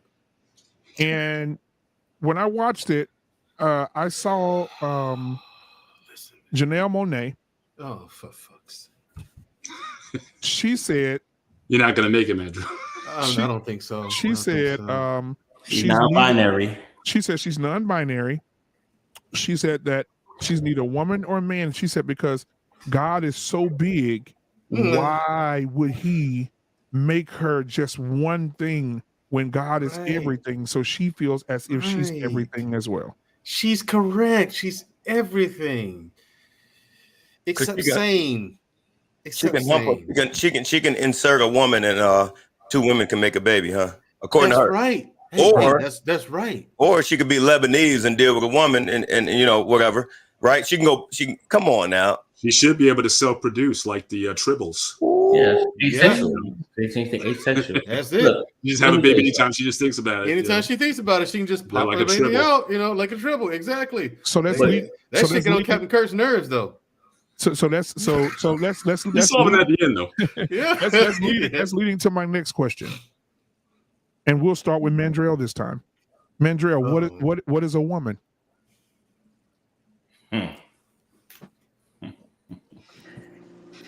A human being with an XX chromosome. Okay. Dre Blanco. Chemistry, dude. I mean, again, this doesn't take a long form explanation. Okay. Look at it doesn't take all that. You have a vagina, and a woman's a woman. Thank you, Dre. A woman's a woman. Vagina, breast for nursing. Wait. Some of them don't really have much for childbearing. A woman is the feminine counterpart to the masculine male. There you go. Okay. There's no deviation to what a woman is. A woman is a female. A woman is a girl. A woman is a lady. And once you start trying to add or take away characteristics that go into being a woman, is when you are, again, like I said earlier, trying to fit into someplace that you don't belong. Trying to create something that is not there to make you feel comfortable with whatever internal battles you got going on within your head and in your soul. A woman is a woman. A man is a man. Charles, I'm waiting on them. I'm waiting on you. Hey, appreciate that, brother. Charles, I'm waiting on you to cook, man. Go ahead. And I'm waiting on you to cook. Herein lies the problem with society as a whole. You know, we're trying to change the Webster dictionary or whatever dictionary you want to use that defines a certain word. Now, how you feel is one thing, but a woman, we all know what a woman is: an adult female human. And so again, it doesn't matter what you do to your genitalia. You know, if you want to slice it off and make a slit right there, can you create a baby? Can you create a baby? Now, I did hear that they were working on science. They are working on it, yeah. They're working on that. How? Okay, and we all know that. Come on now, essentially there may be a million things that a woman's body has to go through for her to produce an adult, a human. So now, are we going to get all of those points right? I mean, she fuck around and give birth to a teenage mutant ninja turtle or some shit. I'm just saying, we playing with science. At the end of the day, we all know what it is. But my problem is we're all trying to be right. I want the world because of my definition, and I'm saying if I'm part of the trans community, and brother, hold on, let me. I want to say this, brother Kevin Witt. I appreciate your courage for coming out and saying that you're a former transsexual and a former homosexual. I would like to know a little bit more about that. I'm sorry. I would and I am just made of questions right now. I'm intrigued. I've been quiet, but I questions. Yeah. Right. We got and I appreciate your courage, Kevin. Seriously, because a lot of people wouldn't come on, and this is not going to attack. I'm a loving person. This is not going to attack. I got questions though, and so if you were forthcoming with that information, I would like to know more about that. But at the end of the day, science is clear. You can't dispute science. We can debate opinions. You cannot debate facts. And so I think what we have a problem where people are trying to change the definition. Don't change the definition. Just live your world. Live your world. Okay. And now that's what they're trying to do. And I yield the floor. But you live in their world with their truth. Now, Rob, what do you have to say, Rob? Hey, once again, I'm gonna keep this simple. Hey, got breasts, pom pom, soft, nice skin. Hey, you're a woman. But what if you got hands like a lady? All right. No, I appreciate you, man. JT, and you know what? Before JT starts, because JT got that look on his face like he about to do this to somebody. That's right. Call for your mama. JT, I appreciate you for that clip, man. Rob, man, you sent that to me. Now I'm so happy, bro. You know I got a clown with it. JT, what's your thoughts, man? What is a woman, brother? It's as simple as what a man is. You know, a woman is reflection of what we see a woman to be. One of the things that I do know is that it's the only human being that we all come from. Yeah. So it's not a whole lot of stuff that I can speak on. It's just evidence right there. So, you know, when and I get kind of agitated when people do try to define, what that actually is. Right. You know, so I'm real simple when it comes down to that. When people try to argue it, it just agitates me. I don't even want to get into the debate. It makes no sense. It's like arguing with a retard, you know. And no offense to retarded kids or anything, but it's like arguing with someone that just have a lack of knowledge themselves, and then they will look at you like you don't know. Well, let me give you some education on what it is that I'm going through. And it's like, so we're gonna have this type of conversation, and they try to define this thing, and this is where, and I think Kevin did mention that when he was saying that. Look, there's an underlying thing that's going on when they try to destroy the nuclear family. I mean, destroy it to smithereens. So that for a person to even come and they have a movement, not a person, but this is thousands and millions of people that actually argues this whole concept of what a woman and what a man is. So, you know, I think it's devilish to even be able to do something like that. And you know, that's all I got to say about that right there. Devilish. Man. Devilish. What part? That's devilish. So Hink, can you, Hink, what is a woman? And then after Hink, Mr. Benny, you just fall in, then Kevin, and then I'll bring man Prestige. Go ahead and tell her what time it is, Hink. What is a woman, brother? What is a woman, Hink? Come on, brother-in-law, tell us. Well, you know, any woman that could give birth to a child is a woman to me. Thank you. And I'm not. Look here, man. Y'all talk about some more other shit just because you got a dick, man. These motherfuckers could get dicks put on them. And they stop it. Act like they can't get that shit fixed, man. They work that shit out, man. So that don't make you a goddamn man because you got a goddamn penis. It's bullshit. Don't do that. Kevin, if you can hold it together, Kevin, what is a woman? Well, I would say a person with a vagina, but to clarify, I would say it's a human being that can ovulate, bear children, that has a menstrual cycle, who has cramps once a month and all that. So yeah, that is a woman. Now, I don't care what you look like, that's a woman. If you can bear children and you got a period and all that, you bleed once a month, you a woman. Amen. I heard an amen in the background. That was my niece. That was my niece, who is she has been on this topic ever since she learned about it, because she is a diver in college, and Leah Thomas winning this swimming competition pissed her off. So, yeah. Yeah, I know about that, man. We're gonna talk about that in a few minutes, man. That's one of my topics. Charles, man, thank you for the $4.99 super sticker, bro. I appreciate you, man. Appreciate it. So, Mr. Bennett, hey, can I say something real quick? Yeah. Go ahead. In the society we've progressed to, people have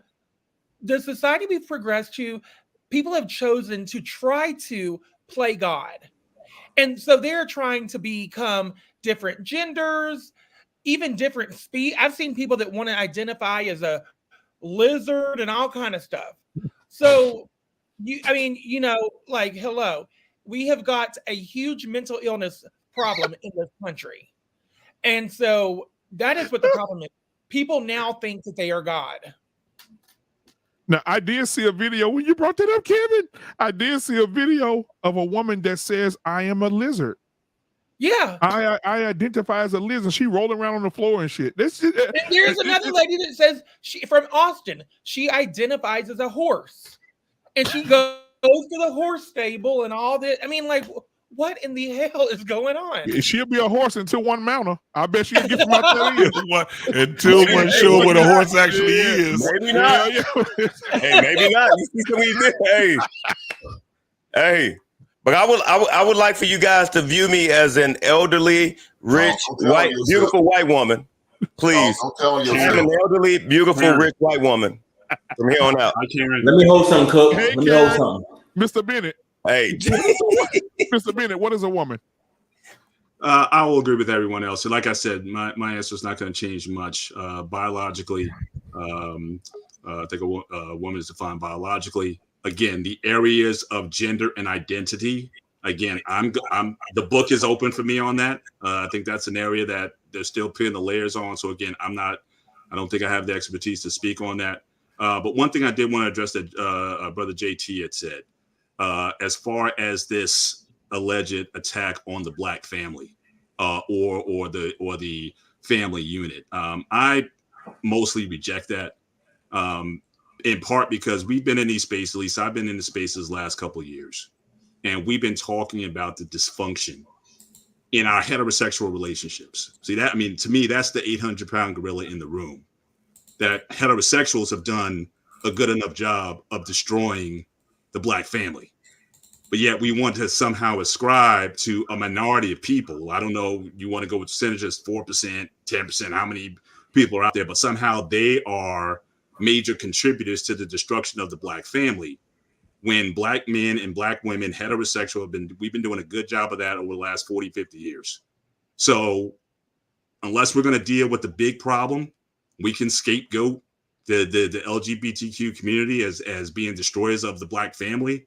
But you were talking about red table talk already. Will and Jade have already done that in a way that's, probably more damaging than someone from that community has ever done. So that's my only pushback on that. Until the majority of us get our act together, the divorce rate in the Black community is over 50%. It's almost like 60%. And we've heard these statistics in terms of where we are in terms of marriage and all those things. Until we get that together, then the LGBTQ community is going to look like a bigger problem than what it is. But we need to clean up our own house before we start, poking and saying they're the problem. No, I think we're the problem. And I think that's where our energy and focus needs to be. So I don't put so much stock on that, but I think people are trying to build that narrative.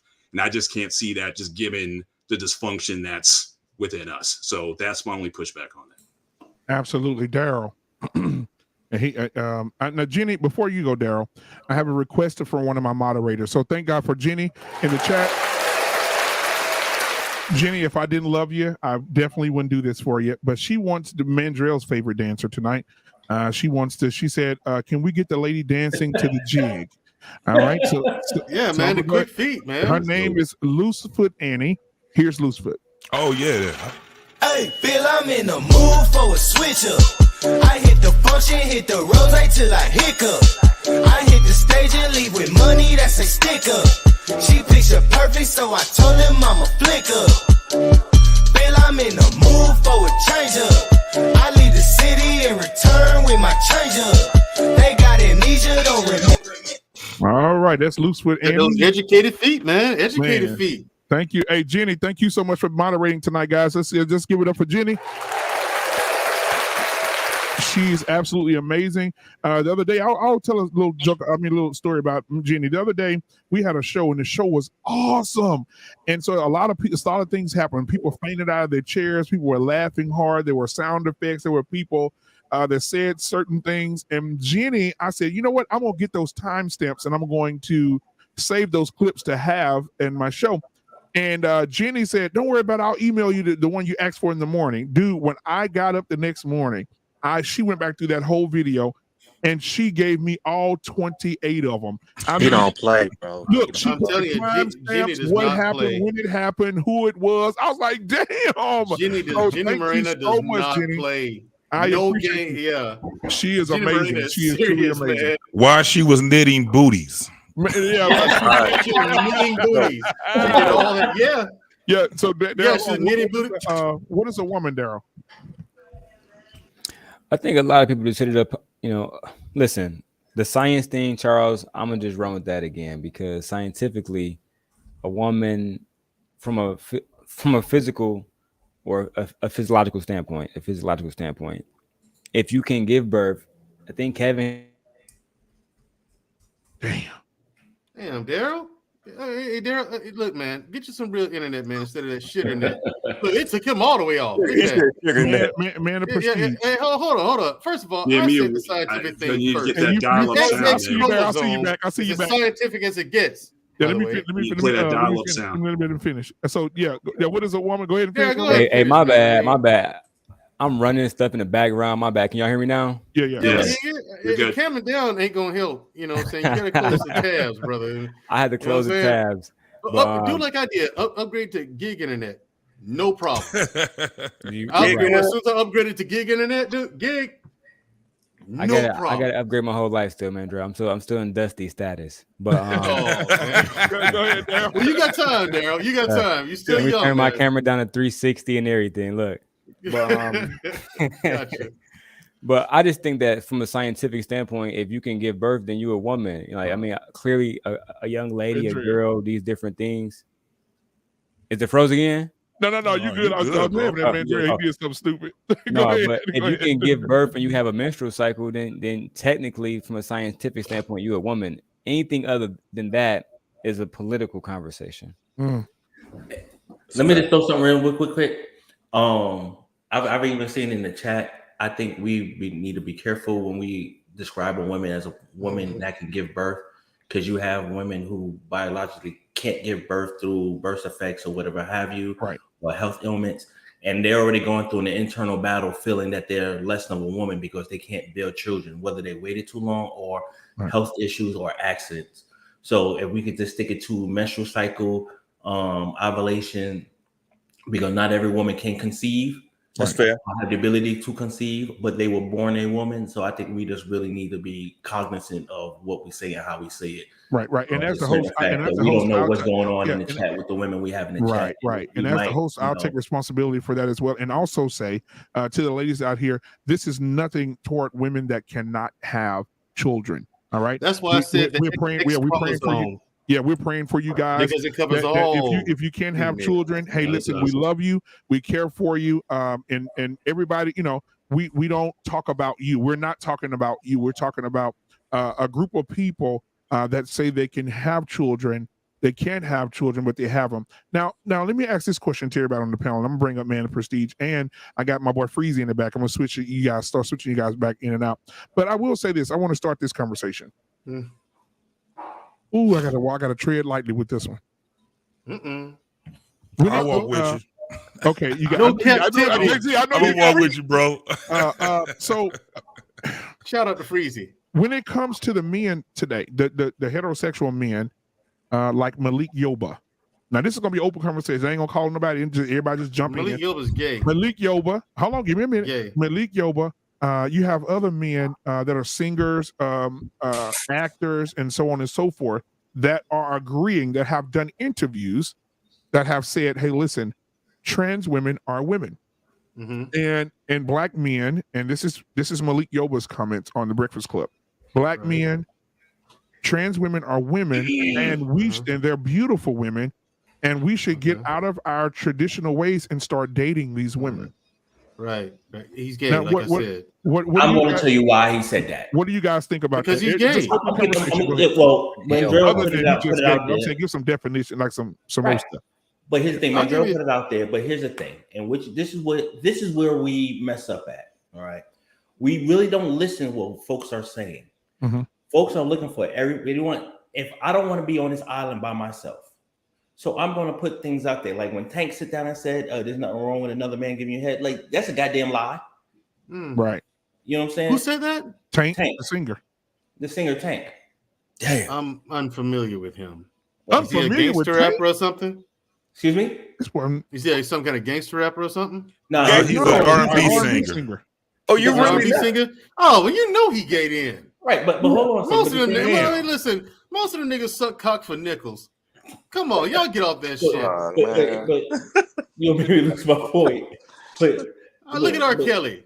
But gay. When Malik Yoba, okay, let's stick to he wants to create a narrative that this is a norm.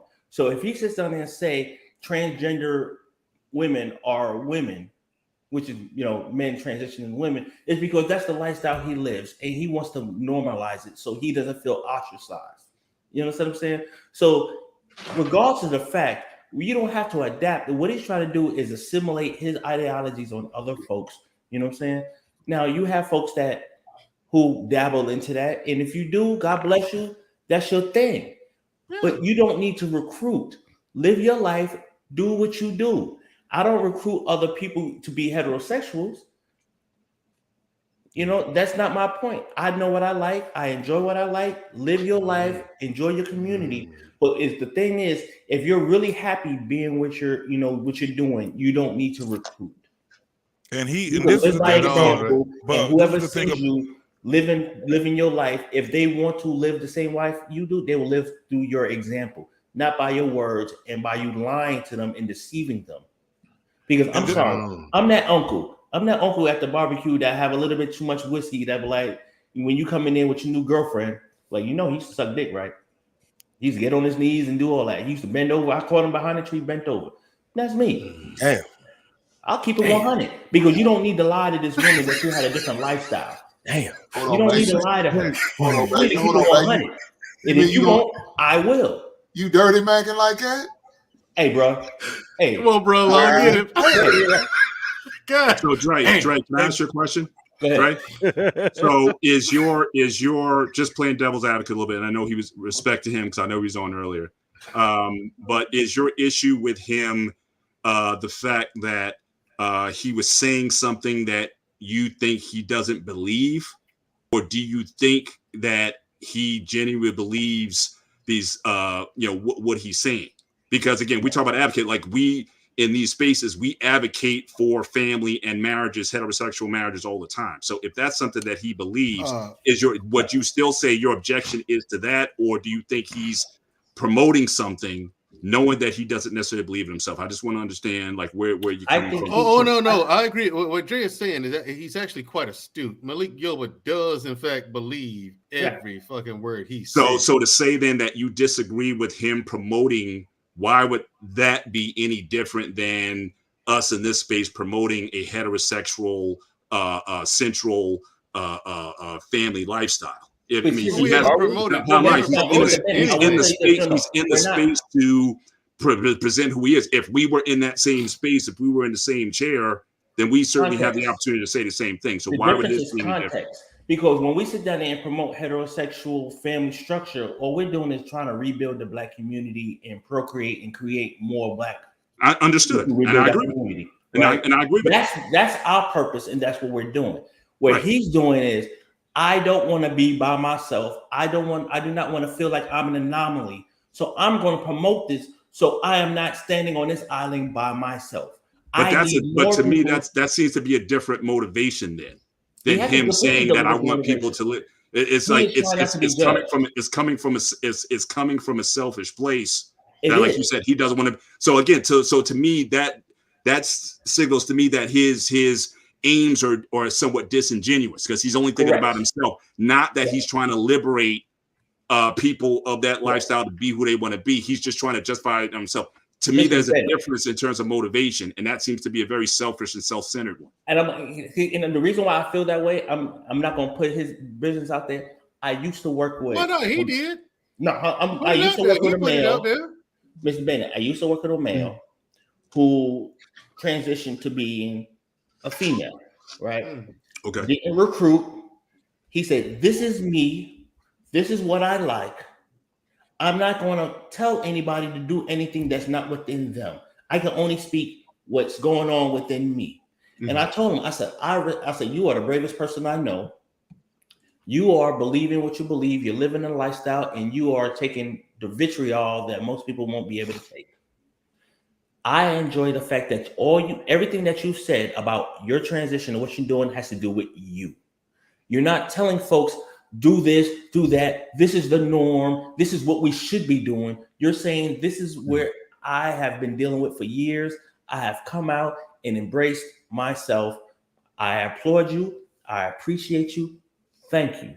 But when you sit down and say that we need to be considering men as women because you like men who dress like women, is very disingenuous. It's not sincere. I got you. So what you're trying to do is sit down there and mask the fact that you like men, opposed to saying that, hey, listen, I am a member of the LGBT community. Right. And this is what I like. He is trying to normalize that he's trying to say I'm heterosexual, but they should be considered female, which is not right. But we also need to understand that, a lot of these people who are in the public view pander to that community because they know what kind of power is in it. You know, like these people that are in Hollywood and, you know, the entertainment industry, in whatever capacity, they know that the LGBTQ, and I heard they added some other letters too. Yeah, AI plus. Yeah, they have a strong presence. So now, if I could pander to them, just like we have certain men that pander to women when they know that what they may be saying might be a little inaccurate, but if I could pander to the women, then I get them on my side. Listen, when they talk, yes, it was him. And when they talk these things, perhaps it is his world, his reality, but I'm sure he's pandering to elevate his own career, his own platform as well. Now, I do want to bring up one thing real quick. As a believer in reincarnation, I don't know, crickets. As a believer in reincarnation, I do believe that some of these people probably do identify because they may, but at the end of the day, it in this reality, in this life, what's facts right now is kind of like I really do believe these people believe they are who they are and feel how they feel, but the delusion comes in is that when you try to convince everyone else of what you feel and what you believe. Listen, every one of us done seen a man walking down the street and talking to himself. That man really believes that somebody's there. You can't tell that man ain't nobody there. You can't convince him. You can't pay him ain't nobody there. But he believes somebody's there because in his world, that's real. So I believe it. The problem is we try to convince everybody else, see what I see. Why can't you just see what I see? But there was an ulterior motive with Yaba. You got to understand, or whatever his name is, Yaba Dabba Doo. Malik, this is the thing.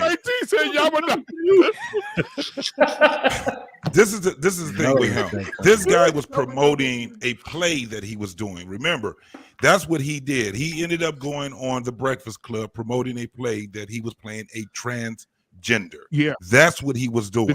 He was pandering. Did y'all see Second, the interview? Also, he did an interview on Vlad TV, and on Vlad TV he said, Vlad asked him if they offered you a role, Malik, where you would have to wear dresses, skirts, women's underwear, bras, whatever, would you take the role? He said, absolutely, I would. He said, man, give it to me. Give me the dress. He said, because I want to do things that's far from who I am as a real person. But he also... wait, hold on. Are y'all forgetting, or did y'all just not see the interview where he has admitted to having sex with transgenders?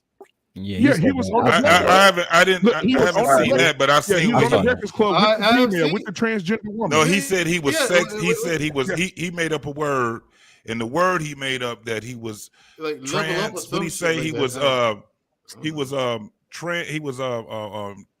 trans attractive. Yeah, there you go.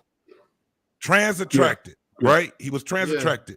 Even the LGBT seen through his bullshit. Because guess what? He was on a panel and he was talking. He was on the Breakfast Club and he was on a panel with happy people, and he was on there with, I don't think it was a trans, but it was happy people and somebody else. If you see it go on the Breakfast Club and watch it, and they started arguing with him. They started arguing with him. It was a man on there that started arguing with him because he did not believe anything that Yabba Dabba Doo was saying. He didn't even he was like, if you go see the interview, you will see. And then after that, because he had the LGBT community part of him, it's a huge community, so it wasn't everybody, but he had a lot of those folks on Twitter going after him. And he also was he was trying to get other people on his side. This is why he came up missing. This is why you didn't hear anything from him anymore. He was on there. I mean, he was going strong all the way up until he had that interview with the Breakfast Club. He was going strong with this whole trans attractive and trans women are women and all these different things. That's why he ain't doing it now, because a lot of people, they actually gave him a lot of pushback, a whole lot of pushback. And notice his career went to his career was shit just before that because you didn't see him in anything. But after this whole the transgender thing with him being trans attracted or whatever, his career went to absolute shit. Like he was killed. He was killed off. Why did I get married too? Right. It's like he's gotten like no work since then, bro. It is wild how he tanked his own career. And it's like he wanted to go on this other show, and he told the guy before they did the interview, I don't want to talk about that whole thing. But the guy asked him about it anyway. Remember that? And then he just loses his shit on the guy and flips out on him. He had an interview with Judge Joe Brown. Judge Joe Brown, he got off the show. He didn't want to talk to Judge Joe Brown. Judge Joe Brown. Oh, Joe Brown's homophobic. Yes. So you know that wasn't going to work. Well, he wasn't trying to talk to him in a homophobic space. He was actually but Joe Brown don't like anything like that. Joe Brown's not going to be, if you've been with trans or same sex, he's not going to talk to you, Judge Joe Brown. No, he does talk to you. No, he brought him on. He does. He interviewed him and everything. But, yeah. And Yaba didn't want to talk to him. He says about him, didn't want to talk to him. Yeah, but yeah. You mean tell me you talk said to that him? another You should man be. pumped You in can't there? be. Sit down. No, that's man, what he does. ain't Like that he type of dude. look, Like, Judge Joe Brown. Yes, he does. I'm telling you, if you look on his. Hey, listen, bro, if you look at a lot of his, so I'm gonna bring up man, but if you look at a lot of his shit, man, it's not gonna bad. back in a minute. And bring up Rob because I want to get his perspective, and then Man of Prestige. So I'm gonna let Man of Prestige come up. But this is what I want to do, guys. I told him that was a good idea, though. I think. I got one question for the group. Yeah. One question. All right. Yeah. It's not a quick question. It's not a trick question. What is the most important thing that you possess? I see. Time. No. Next. What's your idea of it, Dre? I said my seed, my nut. No. The most important thing you possessed is your name. That's the only thing you can take with you when you die, and it's the only thing you have in your possession that lives forever. All right. Yeah, I can smoke a bag of that. All right. When these folks make the decision to go down that road, for some folks, they may think they're either elevating their name or they're tarnishing their name. Right. Because they're carrying their parents' last name and the name that was given to them. So it's a great burden that they're taking upon themselves. But the problem is you have a lot of infiltrators, wannabes. I want to be down. This is the fad. I can always go back to what I was before. Not understanding once you take certain steps, certain communities won't even invite you back, won't even accept you back. Mm-hmm. You understand what I'm saying? And there's a confusion and a misconception that is going on. That's why you're hearing women no longer becoming women, they're being called cis. That's why our names and everything that we were raised to believe have been changed, because certain demographics have been assimilated by falsehoods and those who have gone down a road thinking they can do a U-turn and have not been accepted. Okay. So you have to understand that right now, the loudest voice or the most disingenuous voice. Right. Now, so can I say this? I'm not sure if I quite agree. I mean, I think what you put behind your name, I think matters more than the name itself. Is that what you're saying? No. Your name is your name, right? It doesn't necessarily have to be. If I can change it. Huh? But I can change it. You can change it, but it's still your reputation. But What's it's that? still your name. You can change your name all you want. Your reputation, who you are, still follows the name. Yeah. You understand what I'm saying? I don't. So what name is more popular, Cassius Clay or Muhammad Ali? It doesn't matter. It's his name. Muhammad Ali carries a lot of weight, but so does Cassius Clay. Yes. And that's why his father was mad at him when he did change his name to Muhammad Ali. At first, his father was mad at him. Yep, because it's a big deal. He was mad for a long time too. It's he a never big met, deal. but he was mad. He could have been, but he made Muhammad Ali, and certainly I think in the eyes of the world, Muhammad Ali, I think Casmo made the Cassius Clay, at least the way how the world sees it. So if he's going to say your name is what you carry with you, it's again, what do you do after it? I think that's what he was saying. That's why he was saying that. I think it's more important than the name itself. That's why he's saying that is important. So if you're right too, because you still have to put that energy behind that name. Correct. So if you have a name that is Johnson or whatever it is, and you have some currency behind that, and then you got a next generation that's supposed to be carrying that name on, and they do something to taint that name, it does take the currency away from that name. and it can actually hurt you in life. Well, there's an ancient proverb in Yoruba land that says "Orukorere so jura lo." It's the direct translation is a good name is better than gold. It's just it's not necessarily what you're called right now in this moment. It's just the concept of your name. You can also think of it as a brand, your brand, right? Whatever brand you care about at that point in time, right?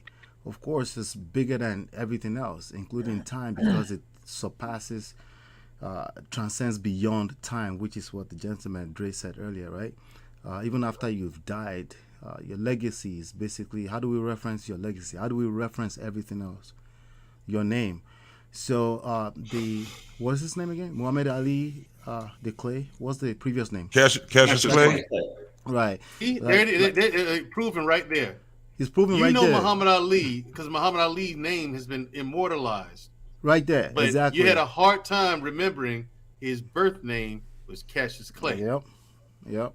So whatever name you care about in that time. But if that great grandfather left a will, and he had that name in there for you to get $1 million, I bet you will find out that name is actually a powerful name. So I want to do this before. See what I just did, Mandrell?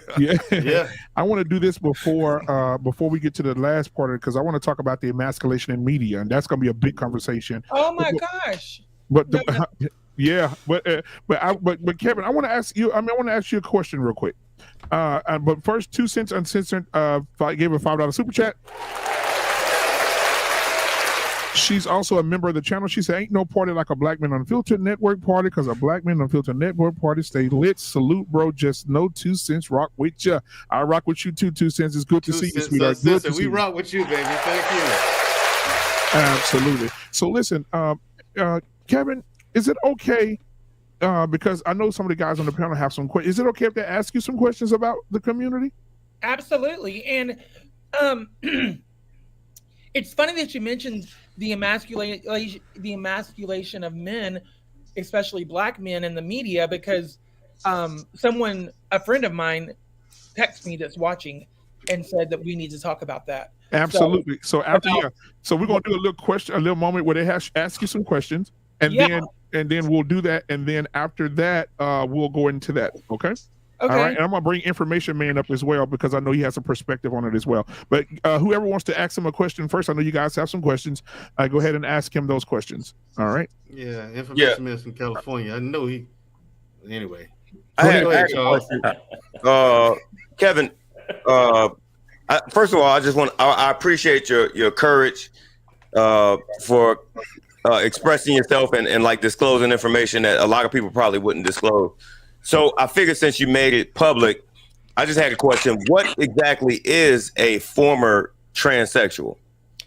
Well, a former transsexual is exactly what it sounds like. Someone who identified and lived as homosexual, and then they left that community for whatever reason. There is a number of different reasons why people leave that community. And some of them leave because of religious reasons, and some just leave because of personal reasons. So but I am someone who, I came out at 15 years old.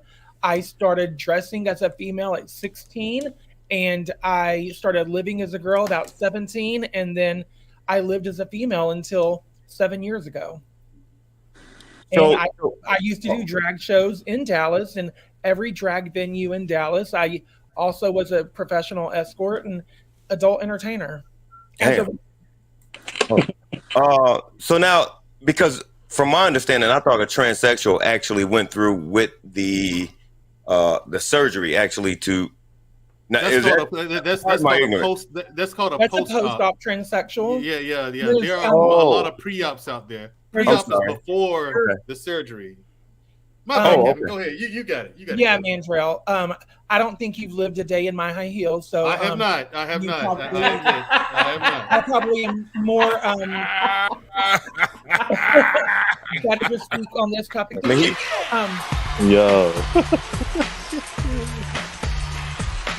You don't understand.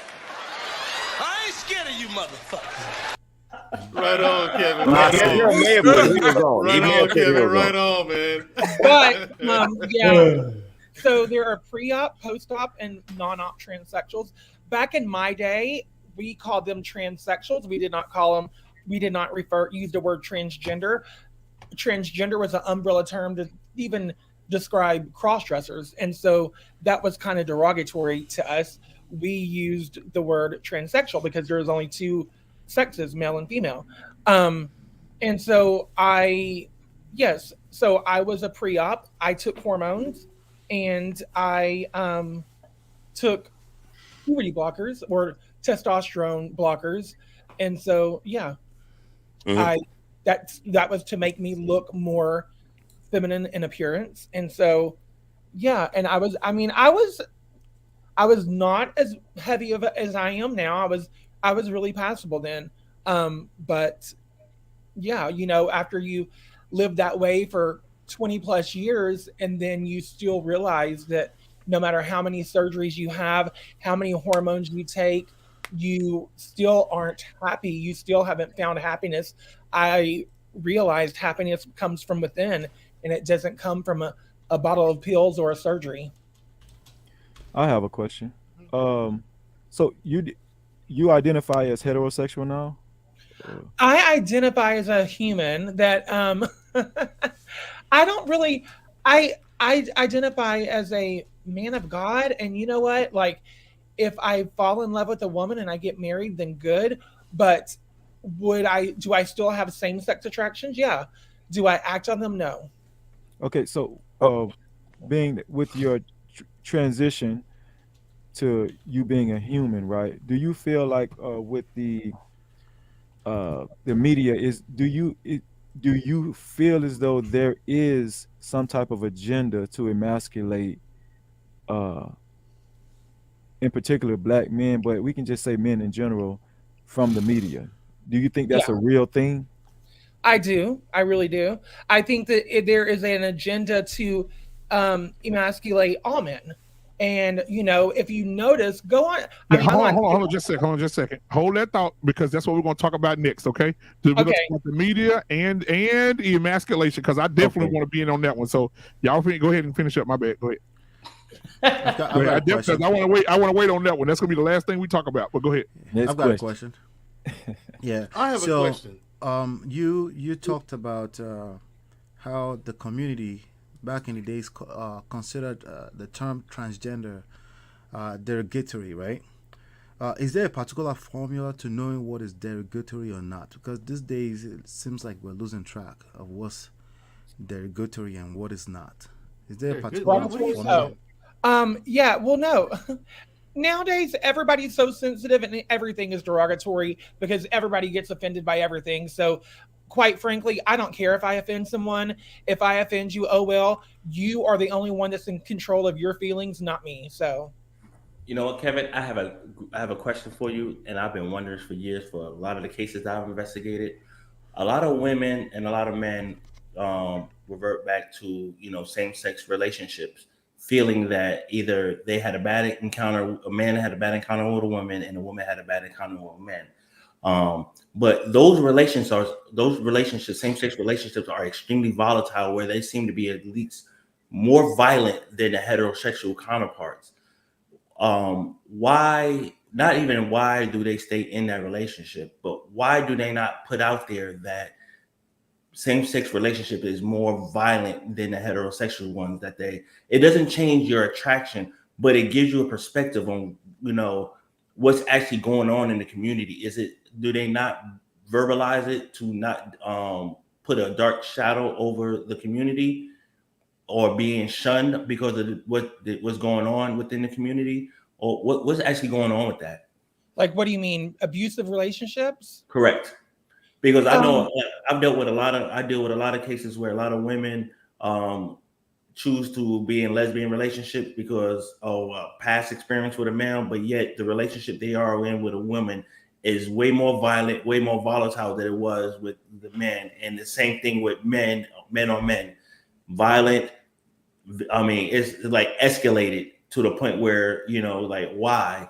If this is why you went over here, why are you staying? Well, I mean, in my perspective, I don't think homosexual relationships are any more violent than even heterosexual relationships.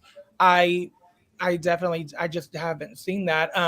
But I can tell you all relationships, whenever alcohol and drugs are involved, become violent typically. And in the LGBT community, it is heavily centered around alcohol and drugs. Right, because what I do is I work for the district attorney's office. I investigate sexual assault cases and domestic violence cases. So I've dealt, and Oh, I okay.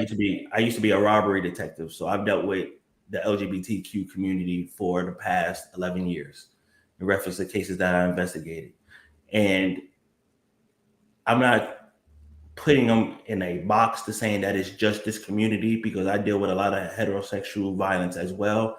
But my point and my question is within the community, because I have a coworker that is heavily in the community that tried to give me some perspective, but really didn't understand why it's not verbalized. Like what I'm saying is you'll have men and women saying, hey, I was in a relationship with a man, or I was in a relationship with a woman, and it got volatile, and I went to the LGBT community because I felt safer.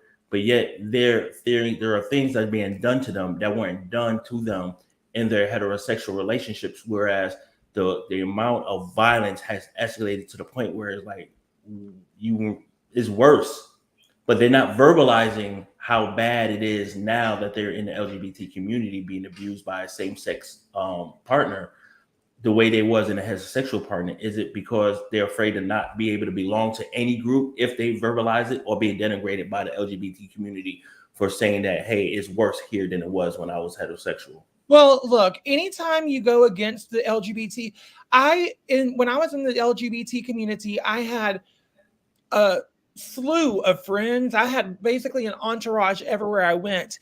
As soon as I left that community and said I'm a Christian now, they all disowned me. They quit talking to me. And in fact, they went on a mission to get me fired from my job and to destroy my career. Damn. Because they think that me leaving, I turned my back on them.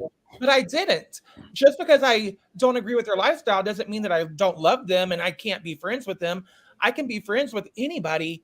I mean, I'm a conservative, I'm a Republican, and I have a lot of Democrat friends. We disagree on political issues and we just don't talk about it, but we keep on going, so yeah. But yes, anytime you go against them, they will attack you. So that is probably a lot of the reason. Thank you. I appreciate your honesty and your transparency. I got a question.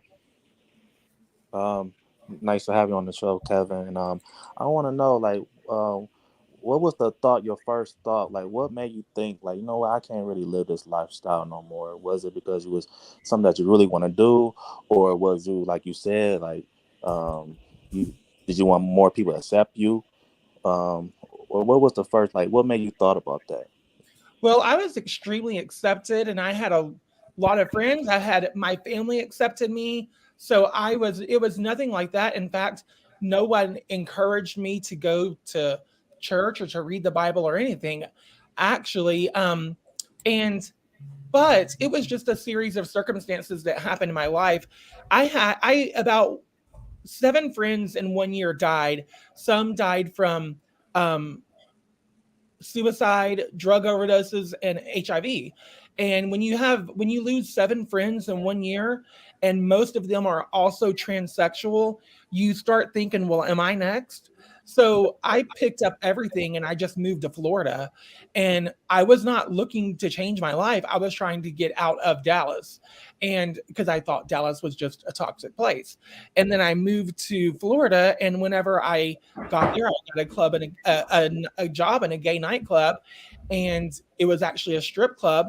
And one of the strippers that I became friends with invited me to church, and we were both at the bar drunk getting a drink, and he said, you want to go to church with me tomorrow? And I said, sure. And so that planted a seed in my heart. And so whenever I left church that day, I just asked him questions. And then if I was depressed or anything, I would be thinking about God. Maybe this God is real. Maybe this God can change your life or whatever. And whenever I And so then I went to church on Easter, and that was whenever I accepted Christ. But I never thought that I was going to leave the LGBT community. That was all I ever knew. But whenever I went to church and they gave me a Bible, I began reading that Bible on my own. I saw what the Bible says about homosexuality. And so I just prayed and asked God to change me. And over a time, he did. Now, just like anybody, if you're an alcoholic and you stop drinking, are you going to ever have a desire to drink again? Probably so. If you were a crackhead and you quit doing crack, if somebody's around you and they're doing crack, are you going to want it? Yeah, probably so. So, do I still have same-sex attraction? Yeah, but do I look at guys and think about sex or whatever? No, not at all.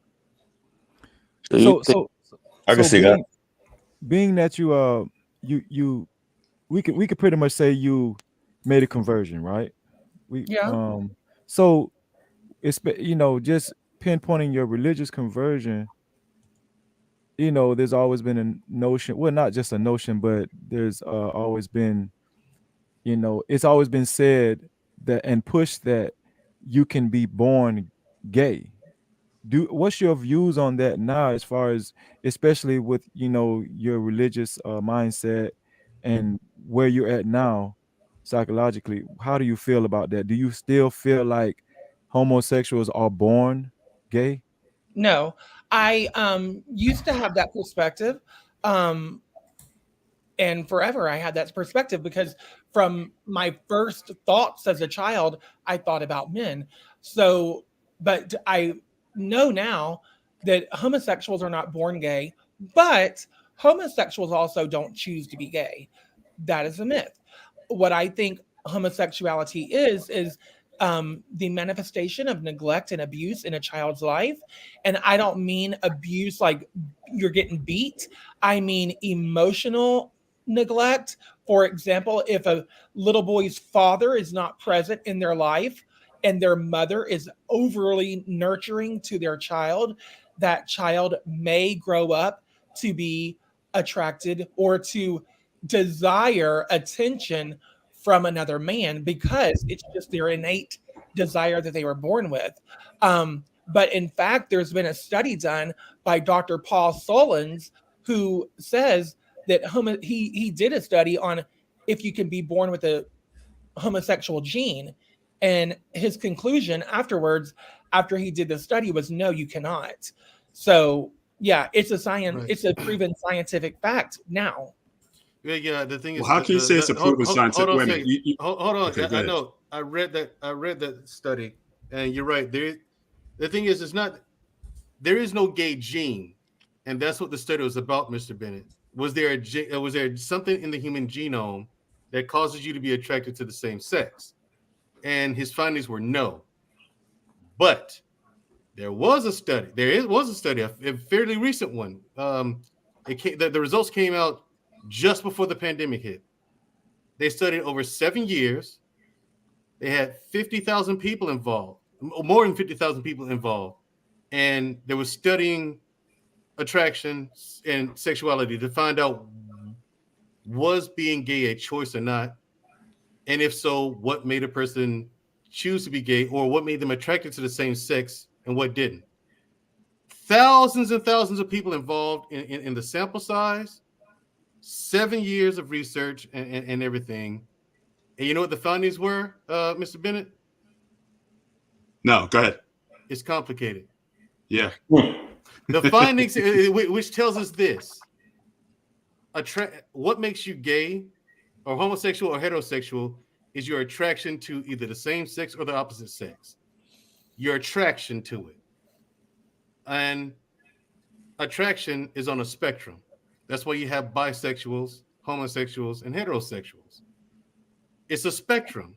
Some people lean further on one end of the spectrum than the other. Some people are in between.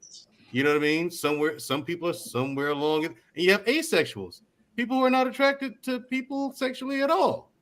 That's why there's so much variety in attraction. It's a spectrum. But now you do have more because of nature, the laws of nature, and living and mammals need to procreate, you do have a majority of heterosexuals out there. You know what I mean? For this, I think this has to do with the law of nature or whatever. But you know, that's the thing. Kevin. I don't know if you're familiar with that study, but even if you're not, hearing what I just said, what is your take on that? Because that was ultimately my big question to you. Like, what was your opinion on that? I don't think I don't think anybody's born gay. I think it's environmental, which environmental means I think it is the neglect. It's abuse and neglect that happens in a child's life. I don't mean every gay person was beaten or every gay person was molested. I do mean that every gay person probably, if you ask, and from the ones I knew, which I lived in the lifestyle for over 20 years, I didn't know anybody who was just from a Leave It to Beaver type family. They all had some type of emotional neglect in their life. I get what you're saying. And so you say there are things that there are triggers somewhere along in the human development. Yes, because this is gotcha. Science shows if a man, the first time a man climaxes, whatever he's thinking about at that time is what he will go on to be attracted to. And a lot of these boys, they have a desire to have a healthy bond with other men, but because they were bullied, they weren't masculine enough, whatever, their fathers weren't in their life, these other men, it was always sexual. It was never a healthy relationship because they did not measure up to what a man is supposed to be. And so men just always abused them. So in my opinion, I think the entire LGBT community is victims of neglect and abuse. Okay, fair enough. Yeah, awesome. Fair enough. Yeah.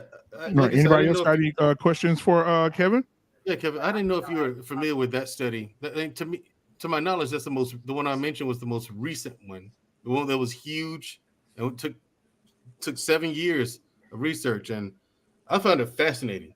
Yeah, I really did. And that's one of the reasons why, again, just with any of these discussions, I mean, anyone can quote a source or a study that supports their point of view. There is confirmation bias, I think, in a lot of these discussions. So, for someone to say that, it's scientific fact or it's been scientifically proven, it's a study amongst other studies. So again, I don't think we're ever going to necessarily agree on this. I did have one question, just in curiosity, and I hope I don't offend anyone with the question, but we talked about attraction, but there's also this thing with manliness or masculinity versus effeminate traits in a person. So like in a man or a woman for that matter, that they may exhibit these traits in terms of how they sound, the way they talk, or the way they, just their mannerisms and things of that nature. Do you, or does anyone on the panel think there's, how close is that association with someone's sexual preference? Well, let me just tell you, this is one thing that I cannot stand about the Western society that we live in.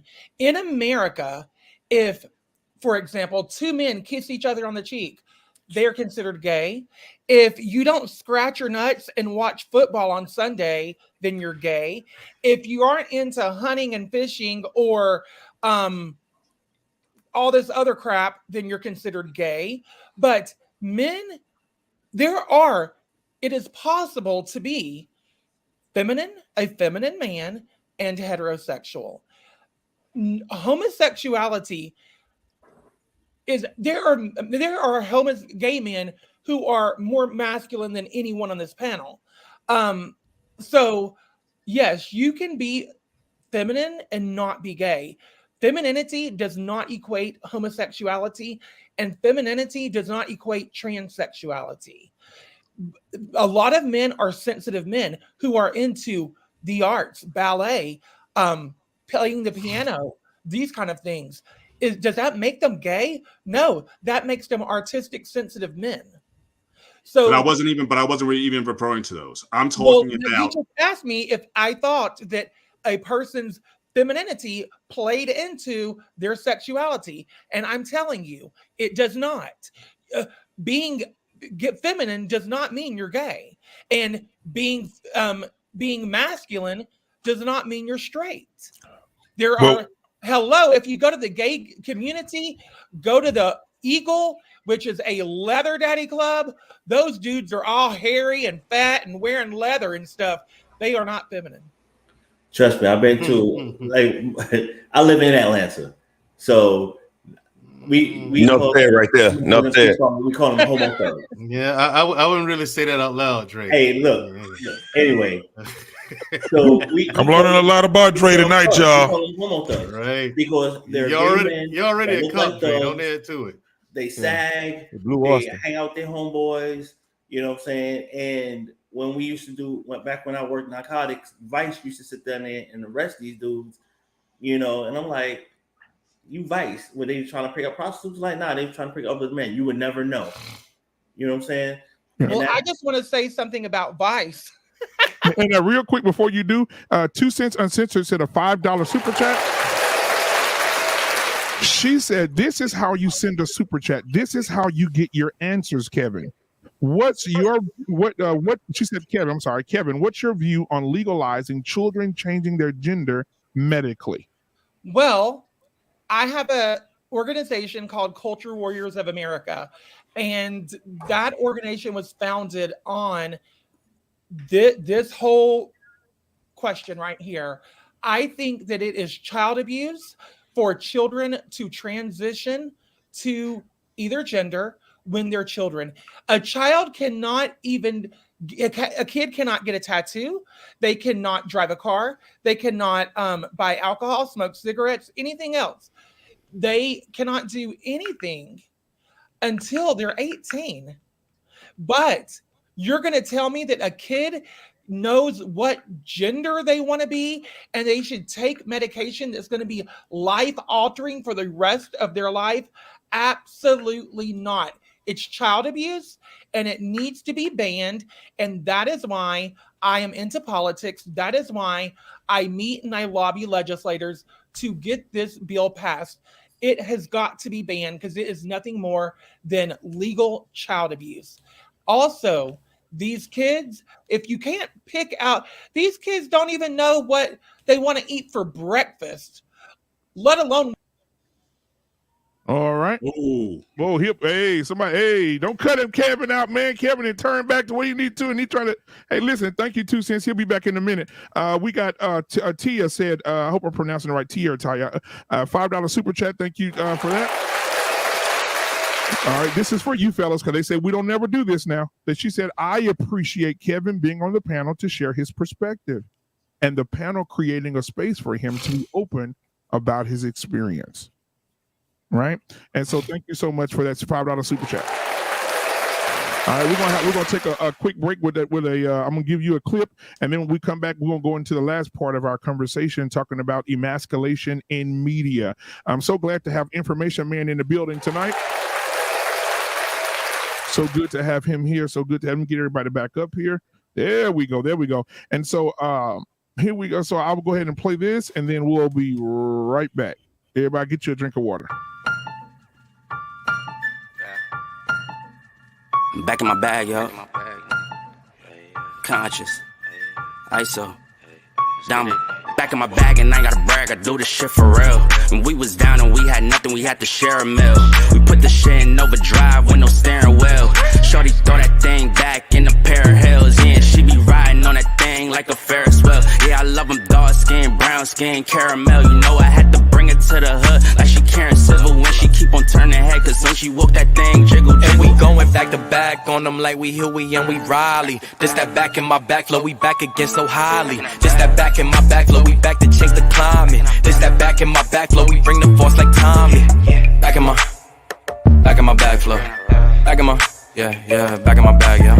I'm back in my, yeah, I'm back in my bag, yeah. I'm back in my, this is my, back in my bag flow. Again. All right. We got Kevin back in the building. All right, Kevin, welcome back, man. Hey, listen, you can go ahead and finish your last comments up on that question, and then we're going to go into the last segment of the night. So go ahead. Oh, yeah. I was just saying, I don't think that children should be able to transition. It's child abuse, and it needs to be banned. I don't think when we have these drag queens doing drag shows for children, it started out being in public libraries. I protested that. Then they moved it to school libraries. I protested that. I've been kicked out of many school boards for going and speaking out against these pornographic books that are in schools that are third graders are allowed to read, that's talking about giving blowjobs and all this stuff. A third grader should not read that. This is all a part of cultural Marxism, trying to break down our nuclear family. You can read the 45 points of communism, and you will find it. It's all right there laid out for you. Also, then now they moved these drag shows for kids into gay nightclubs. Well, guess what? I protested that too. I'm the one that organized a protest of the club Mr. in Dallas, and I'll do it again, and I'll keep doing it until they stop it, until they leave kids alone. I don't care if you're gay, I don't care if you're trans, but if you are under 18, quit grooming children, stop being a pedophile, and leave the kids out of it. Now, Kevin, let me ask you a question. How do you feel? I salute her. I salute Kevin for that too. Kevin, you're getting a lot of support from the chat.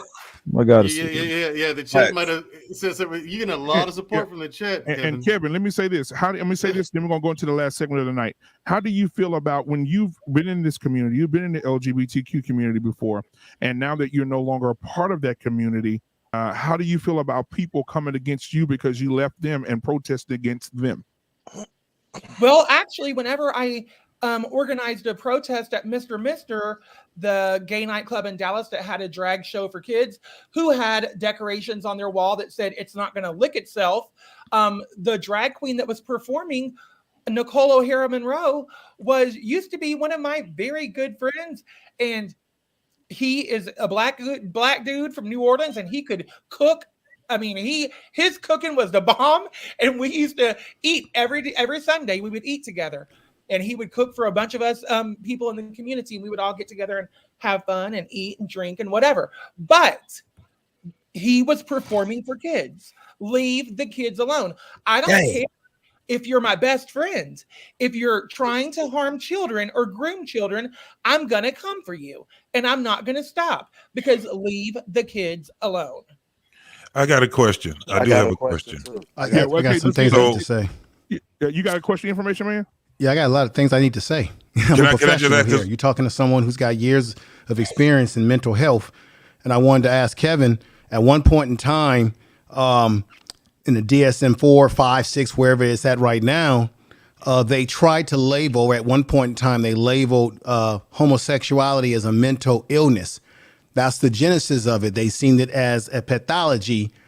And then, of course, over a period of time, it has changed, because there are people that make an argument. There are people that will make an argument that what you just said earlier about people really, maybe they're gay because there's certain trauma that's happened. It's basically trauma that's happened in their life.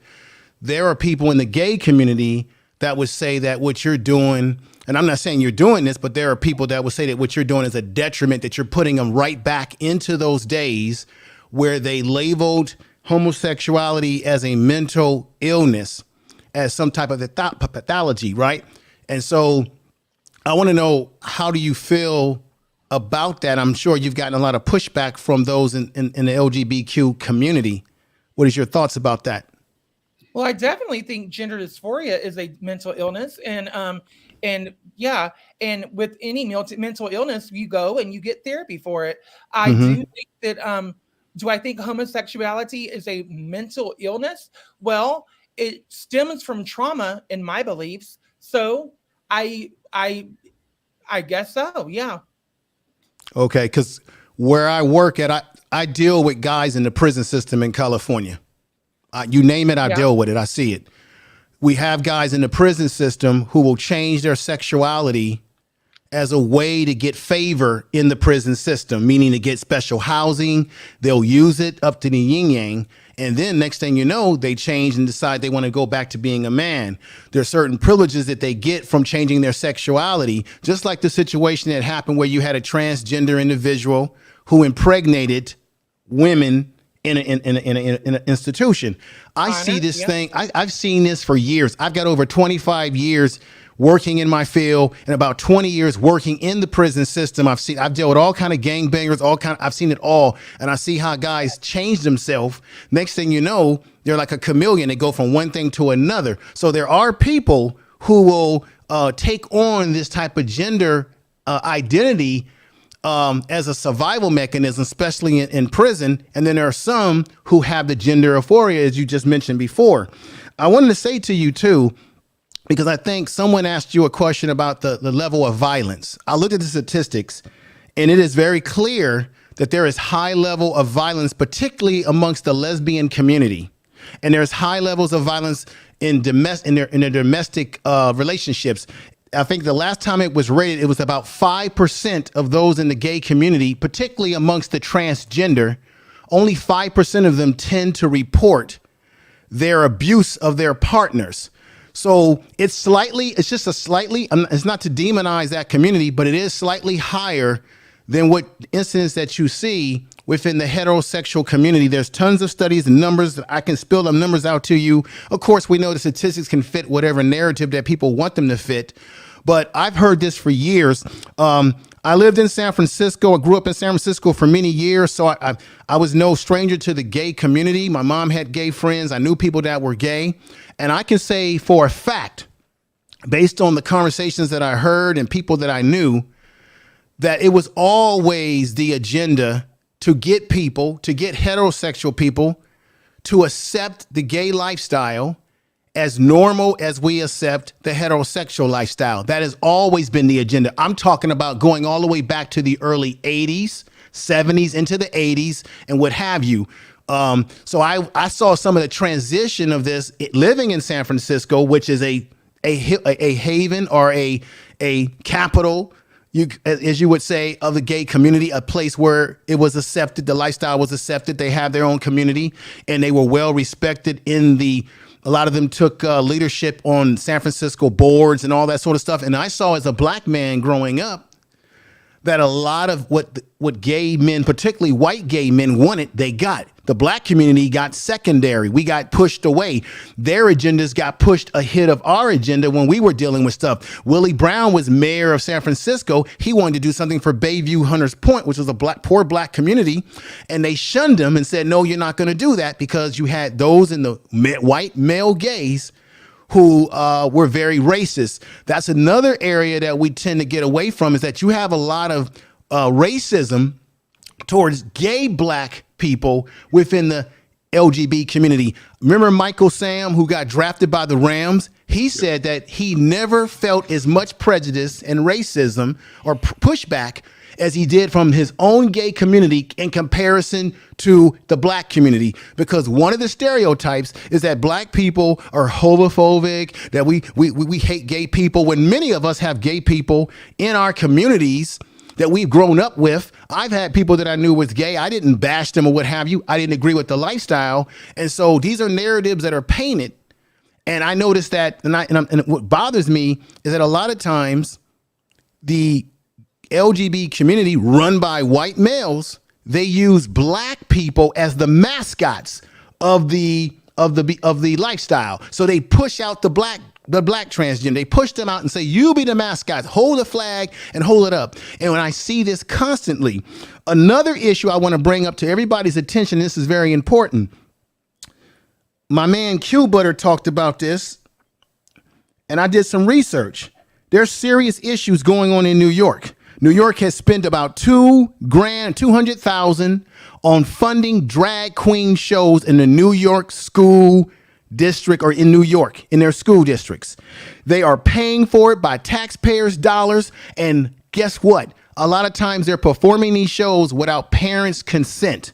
This is serious. Another thing, I looked this up. They have a whole curriculum of what they're teaching the kids. They are totally laser focused on teaching the kids to accept the lifestyle, and this is what it is, and this was that. And I'm saying to myself, wait a minute, you don't really fully develop your brain until a little bit after 25, and even then you're still kind of struggling. Now we're talking about 5-year-olds, 6-year-olds, 7-year-olds, and what have you being inundated with a lifestyle. When I grew up, there was sex ed in school, but the sex ed was simply the basics. It wasn't about this lifestyle. Now what's happening is that we're inundating our kids with a lifestyle when children should only be focusing on playing, being a child, arithmetic, reading, cartoons, things that are enjoyable. A child should not have to figure out, hey, why does this man have a dress on? And I, as a parent, because I have a daughter, I shouldn't have to explain that to my child because those in the gay community want to inundate me or my child with their lifestyle. That's where they go way too far, okay? Now, what's happening is that they're trying to make heterosexual men accept this. So when you have a case of entertainers, I think it was what's the brother? It was a singer who was on a reality show. You've got people saying that if I, as a heterosexual man, don't want to kiss or be with a transgender person, then all of a sudden I'm labeled, you are homophobic.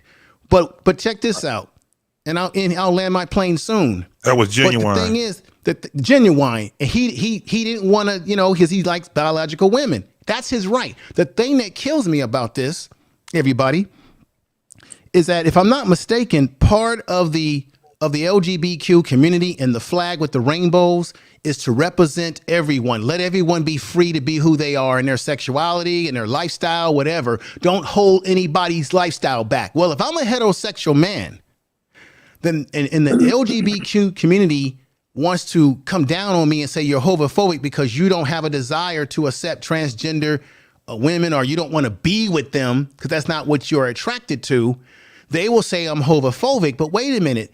Your flag says that I'm supposed to be free to express my lifestyle and my sexuality the way I see fit. That's the hypocrisy that I see in the LGBTQ community. And I've watched this thing rise up and get totally out of control. I'll land my plane there. I got a question. Look, wait, I just want to say something because, the LGBT community always says, oh, we're all about loving everybody and equality and blah, blah, blah, all this shit. But they only love you if you agree with them. As soon as you disagree with them, they hate you, you're transphobic, you're homophobic, and you're just the worst person in the world. You're a bigot.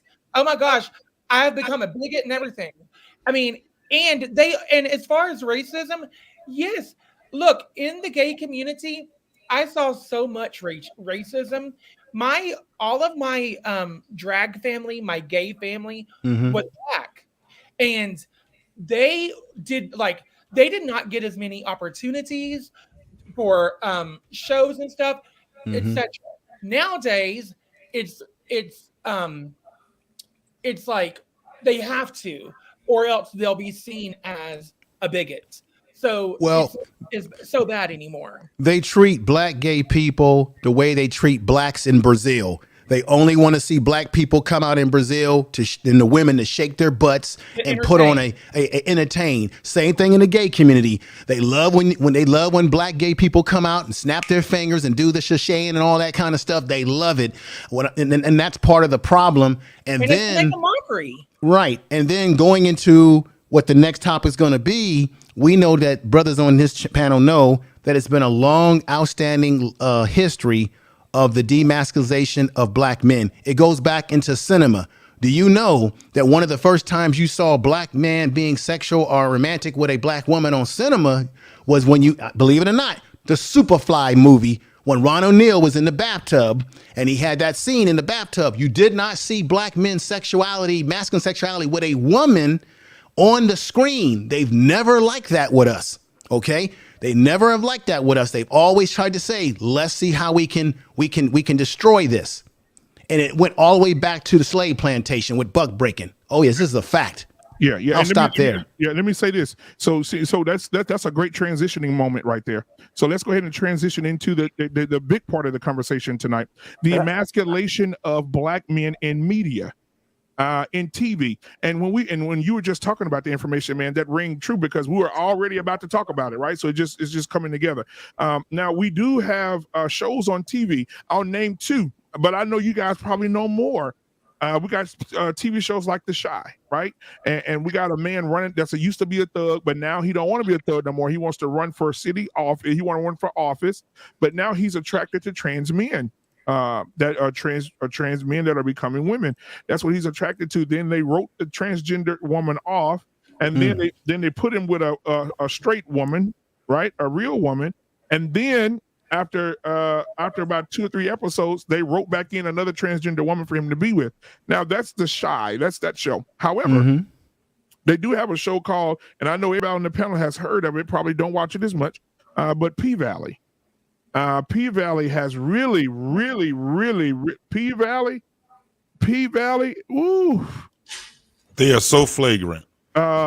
Man, you got to go watch it. So, ladies and gentlemen, again, if you're just coming in, please hit the like button, subscribe button. If you're watching on Facebook, on my Facebook Live right now, please go to YouTube and go to Black Man Unfiltered Network, and you'll be able to watch the show live from YouTube. So go ahead and do that. We're doing the work right now. We're having the conversation. But back to the conversation. I just, they're doing a lot on P-Valley. There's a lot of strippers. But not only do they have strippers, they have someone called Uncle Clifford. And Uncle Clifford runs the club, and Uncle Clifford is, I don't know what Uncle Clifford is. He dresses like a woman. He's about 6'6", but he runs the club. And then there are some scenes on there that are just, has been very controversial in the last couple of weeks.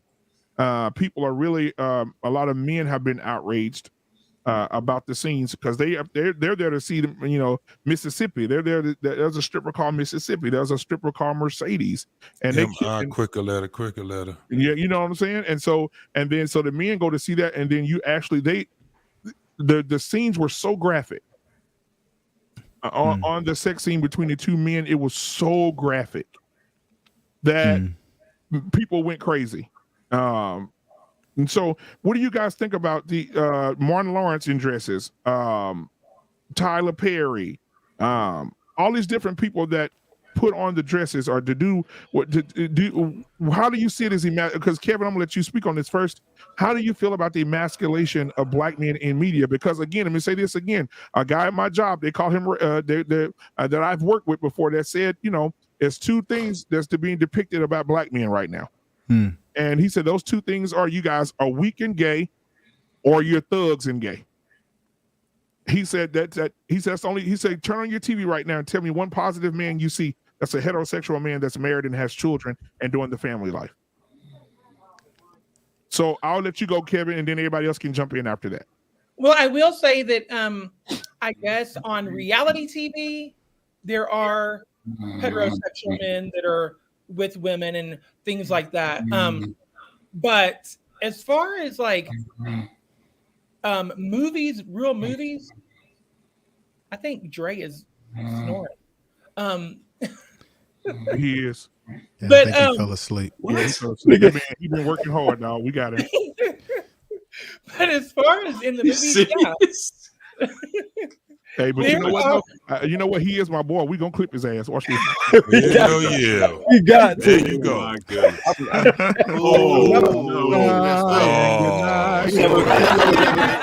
Little Pray. lullaby, lullaby. On the show. Craig, get up! Narco. Get up! Emotional, damn it! This is priceless, man. This is priceless. Hey, listen. So everybody give their final sleepy thoughts to Dre. Go ahead, Mandrell. You can go first. I'll let you go first. Listen, hey, wake up, cop. Hey, cop. See, this is what happens. Knock that cop a day's pay for napping on the job. Look at it. This is what cops do. This is why they never solve crimes. That's right. Get up, Craig. That's right, call for your mama. Come on. I stayed off your ass out of respect for that woman. I stayed off your ass out of respect for that woman. All right, man. Everybody say good night to Dre, This man. is what We it gonna gets get Dre so. on the Yeah, good night, Dre. Debo. Blanco. Good night, Dre. Debo. Good night, Cop. Look, how's it? Wait, hold on. Wait a minute. Oh, he leaning. He leaning over. Yeah, right. He leaning. This is a professional. Look. That wasn't a freeze. That wasn't a camera freeze. No, it's not a camera freeze. He really look at his other arm. Are we going to Mr. Bennett? Look at his other arm. Bro, Black man, don't look at his fall, other arm. Please do not fall on my camera. Because I'm going to clip you to death. Please fall. Bro, look at his arm, bro. Look at his arm. Look at his arm, though. Oh, he's going. Keep going. Keep going. Be a meme when you wake up, man. Yeah. Oh, look at that. Oh my God! Yes, he is asleep. That cop is napping on the job. It seems like his right hand is just sinking into his chin. If his hand, it is. He's about to fall over. Look at him. And wait until he wakes up and look at the camera. If his hand slip and his head hit that microphone, I'm gonna run up out of here. I'm telling you, man. Look at that. Look at it. See, this is why they don't solve crimes. They always sleep on the job. Hey, Emmanuel, thank you so much for your dog now super chat. That's right. Thank you, man. E-Man said too much donuts and coffee at work. Too many donuts and coffee. Now he's having a sugar crash. He crashing. He should have paid attention to that broadcast. Black man, you got him on. You still got him on mute, Black man. Yeah.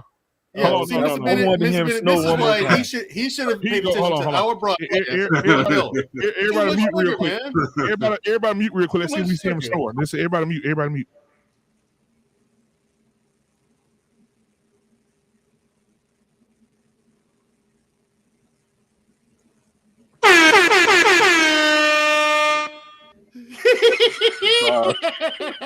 Yeah, cop. Yeah, motherfucker. Look at his glasses. Wake up.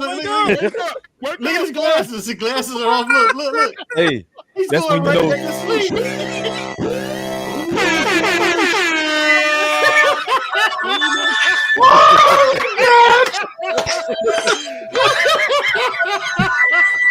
Well, that sleep was good.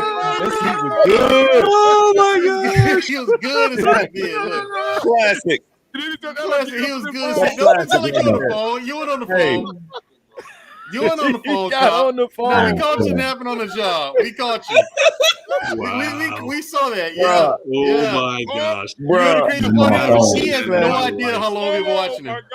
He has no idea how long we've been watching him. No, you're not. No, you're not. No, you're not. No. Go back and watch the video, Drake. Just put it down, man. Drake, go back and watch the video, dog. Go back and watch the video, man. Say that again. I say, tell Nathan they're gonna come on over, man. Nah, he actually got something else going on. Okay. You were good in cop. Okay, we caught you napping on the job, which is what your daily activity. This is why you guys don't solve crimes. Okay. Well, first of all, this is why. Let me take care of your boy Mandrell. Hold on a second. I mean, if you got narcolepsy, just say that. If you got narcolepsy, just say that. Yeah, just saying, you know. E-Man said that Black Man Unfiltered actually and I agree with him. Yeah. I got trial too this many whole donuts week. and coffee. And that man tired, man. He tired, bro. He tired. I got trial this whole week. Yeah, he tired, bro. I gotta get up. I get up 4 o'clock in the morning every day, pick up witnesses and bring them to court. Oh, hey man, well Drake, we love you, man. I want you to go get you some sleep, brother. Well, let me just say proper this sleep. Yeah, proper real sleep. good sleep. Well, let me tell you this real quick, and I'm just going to end this whole community stuff dealing with the HBCU. HBCU. The alphabet. Wow. LGBTQ community. I don't think it's I know, right? The LMLP. I don't think it's destroying the community. But there is a concerted effort in the emasculation of men, not just black men, because we're easy to deal with when we have feminine nature. It's easier to sit down and divide us, and the easiest to, saying that's why a lot of women have bought into it. They think we're them. They talk to us like we're them. And we, as the masculine portion of it, have sitting up there, let that shit happen. We haven't sitting up defended ourselves. We sit there acquiesces to the descriptions of what people think of us. We haven't changed the identity. We haven't taken control of our identity. You still have a portion of women that love masculine men. You still have a portion of women that looking for that leader. But yet we can't judge anybody else on what they do if we ain't got our shit together. Take care of our homes, take care of ourselves. And if we do right by ourselves and lead by example as men, the quintessential definition of what a man is, we don't have to worry about and get involved in battles of men wanting to be women and men being emasculated, because at the end of the day, we'll dispel that whole toxic masculinity shit. We'll dispel that whole feeling that masculinity is bad. Now I'm gonna take my happy ass to bed so I can get up at 4 o'clock in the morning and make this shit happen. Excellent points. 100% agree with you. Hey man, listen, if you're gonna be dropping bombs like that, shit, fall asleep again. Hey, listen. So, all right, man. I appreciate you, man. Hey, that's a true narcoleptic when they could wake up and pick right back up where they left off. Hey, I worked with one of them, man. Hey, right back up like nothing happened. Hey, Dre, really, you have no idea how long we sat here and watched you, man. You watched me for about 30 minutes. Oh, damn, Dre. I don't think it was that long. Dre, man. Hey, but you know what? It's gonna be on YouTube forever. Yeah, you can do a cut up on it. It's all good. You know we gonna chop this up, right? Me and Black Man Unfiltered. You know we gonna chop this up, right? Yeah, now you know me. I know you are. I know you are. Yes, I'm gonna have a field day with this, Dre. Matter of fact, if you go back in the chat, you'll see Jill with the clock on there telling me, "Hey, it's about that time." Yeah. But Dre, man, get you some rest, man, so you can go pick up them criminals tomorrow, brother. We know we love you, man, and we know you work hard, brother. So we were joking with you, but serious note, we know you work hard, and all of us men have been there before. Hell, I fell asleep on a panel and woke up, the damn show was over. Right. And you're lucky that your partner Nathan gave you a call. Oh, but it's all good though. But you know, hey, I do appreciate you actually bringing this topic up because we don't talk about it. And that's true. A lot of time men feel like if they indulge in this conversation, they'll be associated with the community and don't want to, quick to shun it, opposed to expressing their true feelings. And look, you are who you are. All right. You don't have to seek validation for anybody else to what you believe and what you are attracted to. But when you start to venture off and try to bring other people in or try to belittle somebody who don't believe the same way you do, not attracted to the same thing you are, that's when you start getting into trouble. And that's where the separation is. Like, live your life, do you, be who you want to be. But when you start sitting up there trying to denigrate and try to disrespect somebody else who don't believe what you believe, don't live how you live, is when you start messing up. Stay in your lane, leave us heterosexuals in our lane, and then we can actually come together, believe what you believe, but at the end of the day, we all want to be respected. We all want to live in peace, and we all don't want to be, disrespected. I'm gonna say it again, but we don't want to be disrespected. Live your life, but don't sit down there and make me feel bad for living my life the way I was raised and how I feel comfortable living. That's it. That's a fact. Well said. Well said, brother. He was drinking that good cognac too. Yeah. No, actually, whiskey. I don't drink cognac. I drink whiskey. Okay, it was brown. We can't hear you, Black Man. Hey, listen, we can't hear you. Thank you again, Dre, man. We know we love you, man. We know you tired. Get you some rest. We'll see you Friday at Barbershop, brother, because we're gonna have this thing cut up by Friday. Oh, I know. Yeah. I'm ready for it. It is gonna be a clip too, baby. Hey, Black Man. It is. Yes, sir. Hey, I mean, we don't have to. I could wait, but can I ask Kevin one more question? Yeah, you got some more questions. Then we're gonna go into the emasculation of black men. Are they targets of emasculation? Go ahead. Okay. Yeah, so I can address Mandrell. Yeah. Okay. When he asked me about the devilish thing. All right, go ahead, Rob. Okay. I ain't forget, man. Hey, real Nathan Daly in the building tonight. He want Mandrell to know that for sure. Listen, Nathan, Dre Blanco just displayed exactly what you cops do while you're on the clock. Okay, your presence is no longer needed at all. We have all the evidence that we need. We have the receipts. Okay, such an important topic, such as this one tonight. Everyone's afraid to talk about this. They are. Dre Blanco had the courage and dare I say the balls to come up here and discuss it. You, on the other hand, nowhere to be found, Nathan Daly. You know what I'm saying? I mean, what is that? Drop that. That's hey, because you're Black Man, you ain't on your job. Yeah. Here's the thing with these cops. One falls asleep on the job, and the other's too chicken shit to actually come up here and have a know Wow. Where's the smoke clip? Where's the smoke clip? They come up and say, "Oh, not all cops are bad. Even the good ones nap on the job."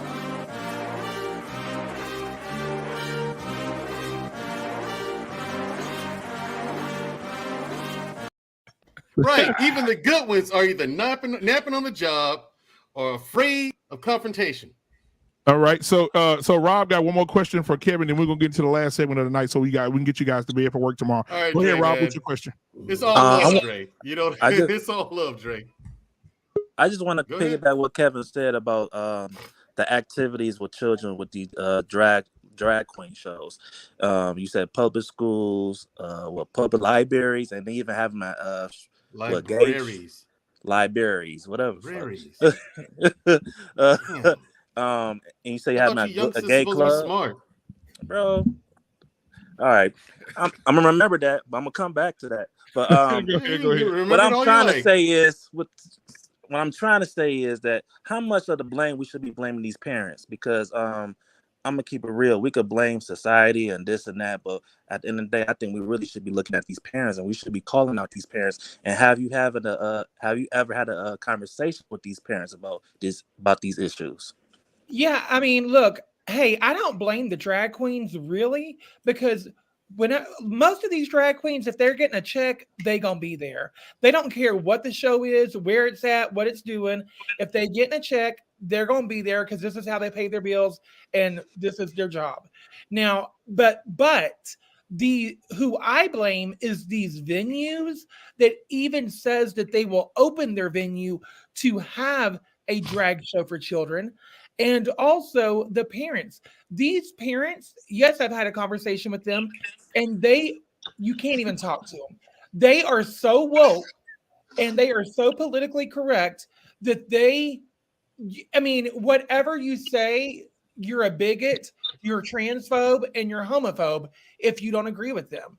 I mean, they think in their mind, they're doing their child a justice by taking them to a drag show and showing them that people are different. Damn. Wow. Well, thank you for that, Kevin. I appreciate it. Hey, listen, so I want to hop right into it, guys. Are black men targets of emasculation in media? Yes. Are black men targets of emasculation in media? JT, man, me and you've been talking about this for weeks, bro. So I'm gonna let JT go first because he's very passionate about this subject. Go ahead, JT. So yeah, you were already mentioning the cinemas and the the things that's on these shows that they have. And one of the things that I've always talked about is who is the infiltrator? Who is the infiltrator?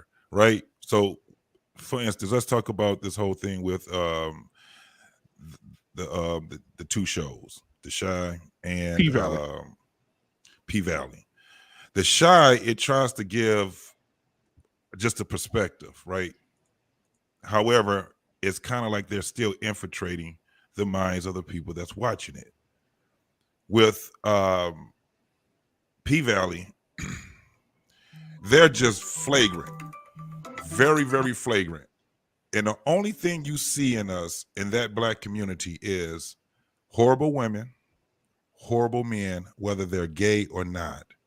They're either taking somebody's life or they're ruining somebody's life. They have a lady that's supposed to be in the church that's supposed to be going to be mayor that was campaigning in a truck with a pole, and she was stripping. This lady and her daughter, and her are not getting along. Her daughter and her granddaughter, they don't get along. She got a sister that's an alcoholic. It's like everybody in that community is dysfunctional. And they're living as well. Look how they're living. Right. Then you have the Uncle Clifford that it clearly shows that he had trauma. The same thing that Kevin was just talking about. He was experiencing trauma, neglect from his mom, all the things they show his past. So what I have a problem with is not the show. It's the people that actually love what that show represents. When we sit back as heterosexual men and say, man, we ain't trying to look at nobody doing this shit. It's not for us. It's actually for what Rob just brought up, the children. It's the children that's getting affected by it. I don't care nothing about what these grown folks are doing. They're going to be doing what they're doing. But it trickles down to the young folks. they're the ones that's actually watching a lot of this show. They're the ones that's sitting back, and when they go back to school, they're going to be showing clips and all these different things. And what I look at is that not only, we don't even have to talk about just the sexuality, the homosexuality. Let's just talk about the oversexuality. They're being oversexed, underloved, and abused. And when they get to be adults, it don't take long to be an adult. They end up doing the same thing to their children.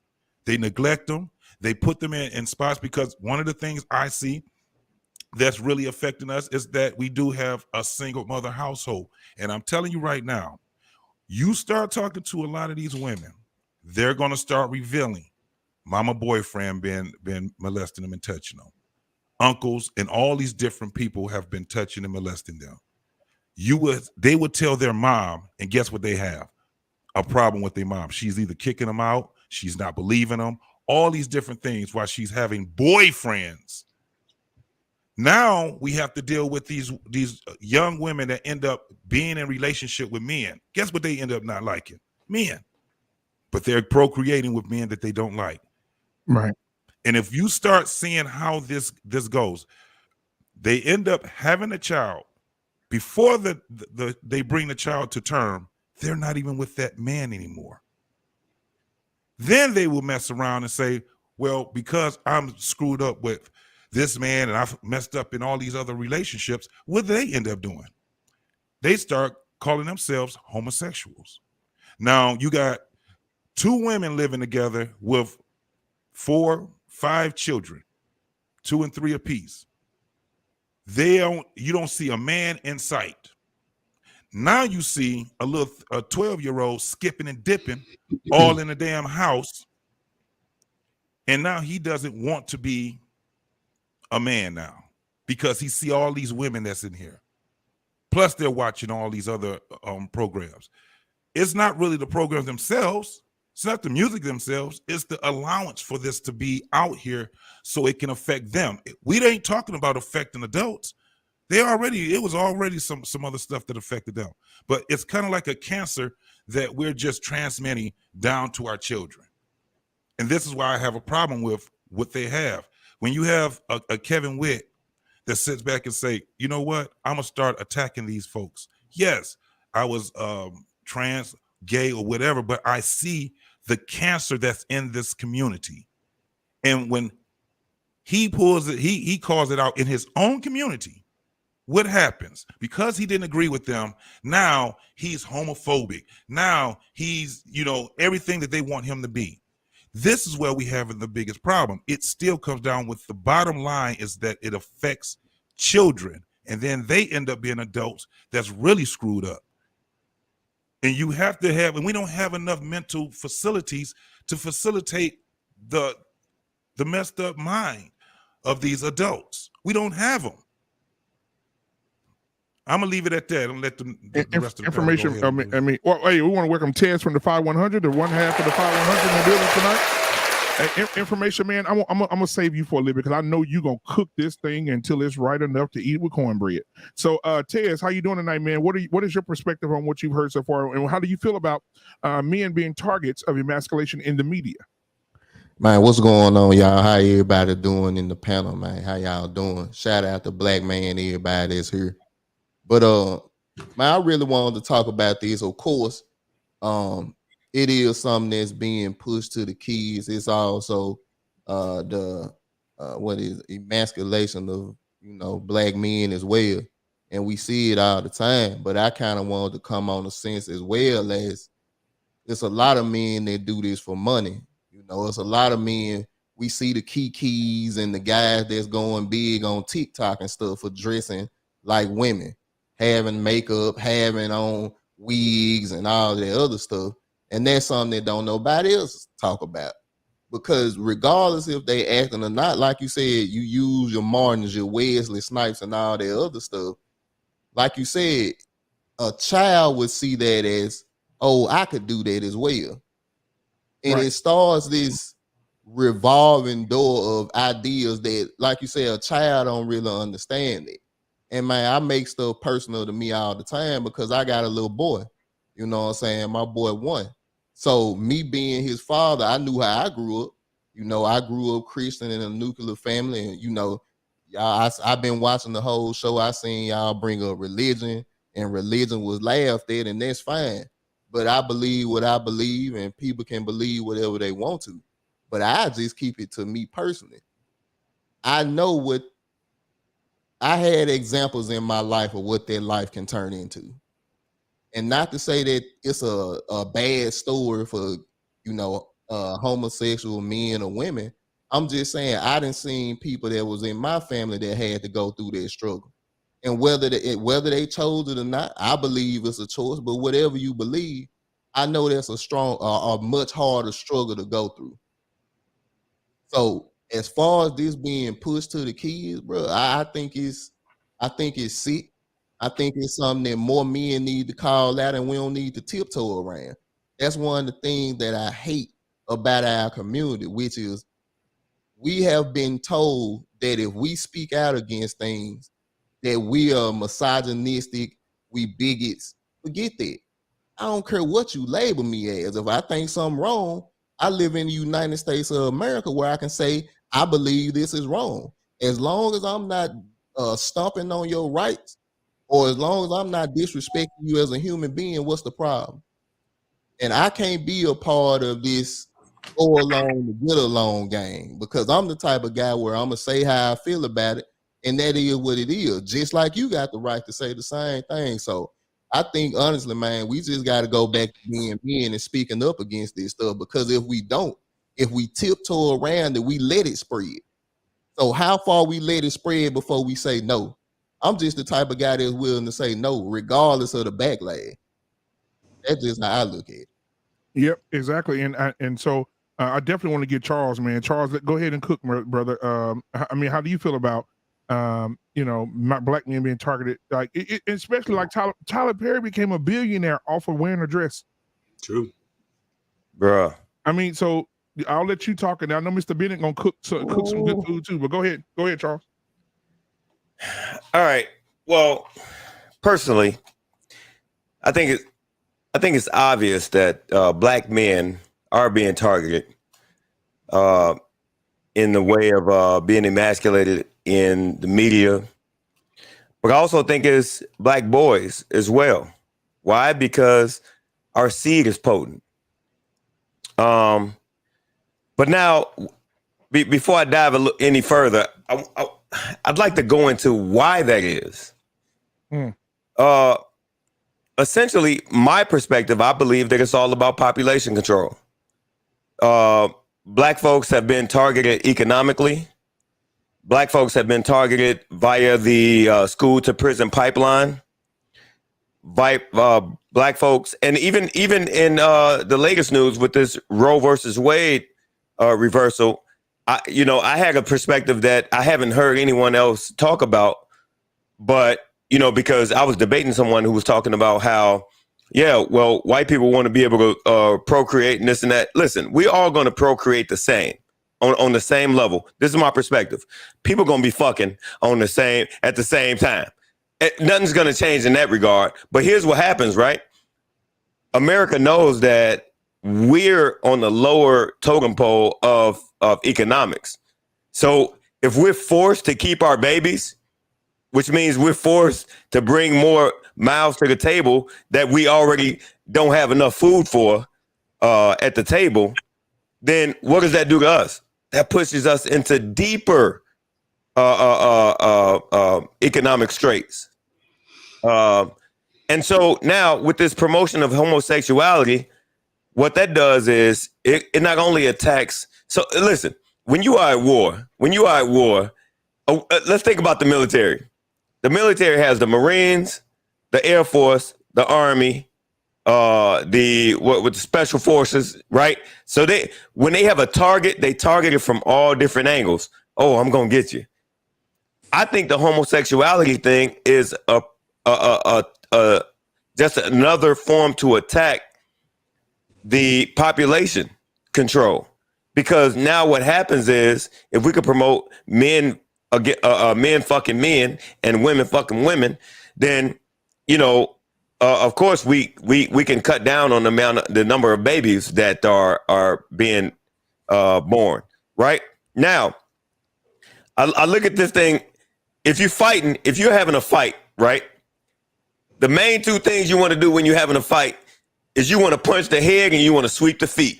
You want to punch the head and sweep the feet. Punch the head, get them off their feet. The head is the black man. Where the head goes, the body will follow. That's true both figuratively and literally. Where the head goes, the body will follow. If I drop the head, the body gonna drop too. If I sweep the feet, which are the children, I sweep the feet, that's for sure. They're attacking black people from both sides. And here's the thing. Again, I like to say that the Bible is full of wisdom. Don't think that the devil ain't using the wisdom of the Bible as well. Train up a child in the way that they should go. Ho, ho, ho. Hey, I'm going to pass the plate. Train up a child. If you could train up a child to be gay,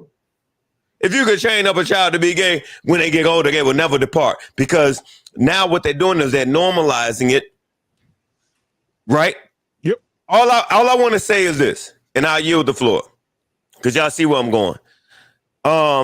If homosexuality was normal, that means if everybody did it, then humanity should still thrive, correct? But it won't. If everyone was homosexual, that would be the end of humanity. So how could something be natural that would end humanity?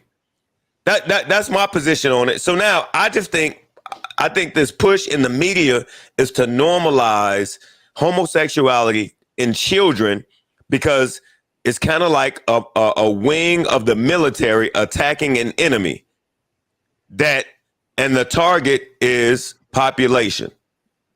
We all know. Okay, so and I'll end with this. I'll yield the floor. You could target people with economics. You could target people with food, water. We all know, and I don't know if y'all seen Forks Over Knives or What the Health, where they can target. They can make a tomato, and you think you're eating healthy, but a tomato can target a certain populace. So don't think that. Listen, we all know we waste food. I threw away half a sandwich today. So you know they're creating food that's harmful, but we got to eat. And another way of controlling population without being so overt about it, like China has been saying, hey, you can only have one child. I think they just recently lifted that rule, but that's an overt way of controlling population. But I think I yield the floor with this. I think this push with homosexuality is a large part about population control. And I yield the floor. Hey, Charles, I just want to hop in right quick. I just want, by you having that thinking, you know what most people would call you, right? A conspiracy theorist? Yes. not because what you said is crazy. It's because people don't want to speak about stuff like this. And the fact that you said that, and it's gonna be people that think, oh man, this man crazy, he this. I hate that we can't think outside the box. You use nature, you use the Bible, whether you believe in religion or not. I'm a Christian. I ain't never had no problem admitting that. But whether you believe it or not, take that out of it. Look at nature.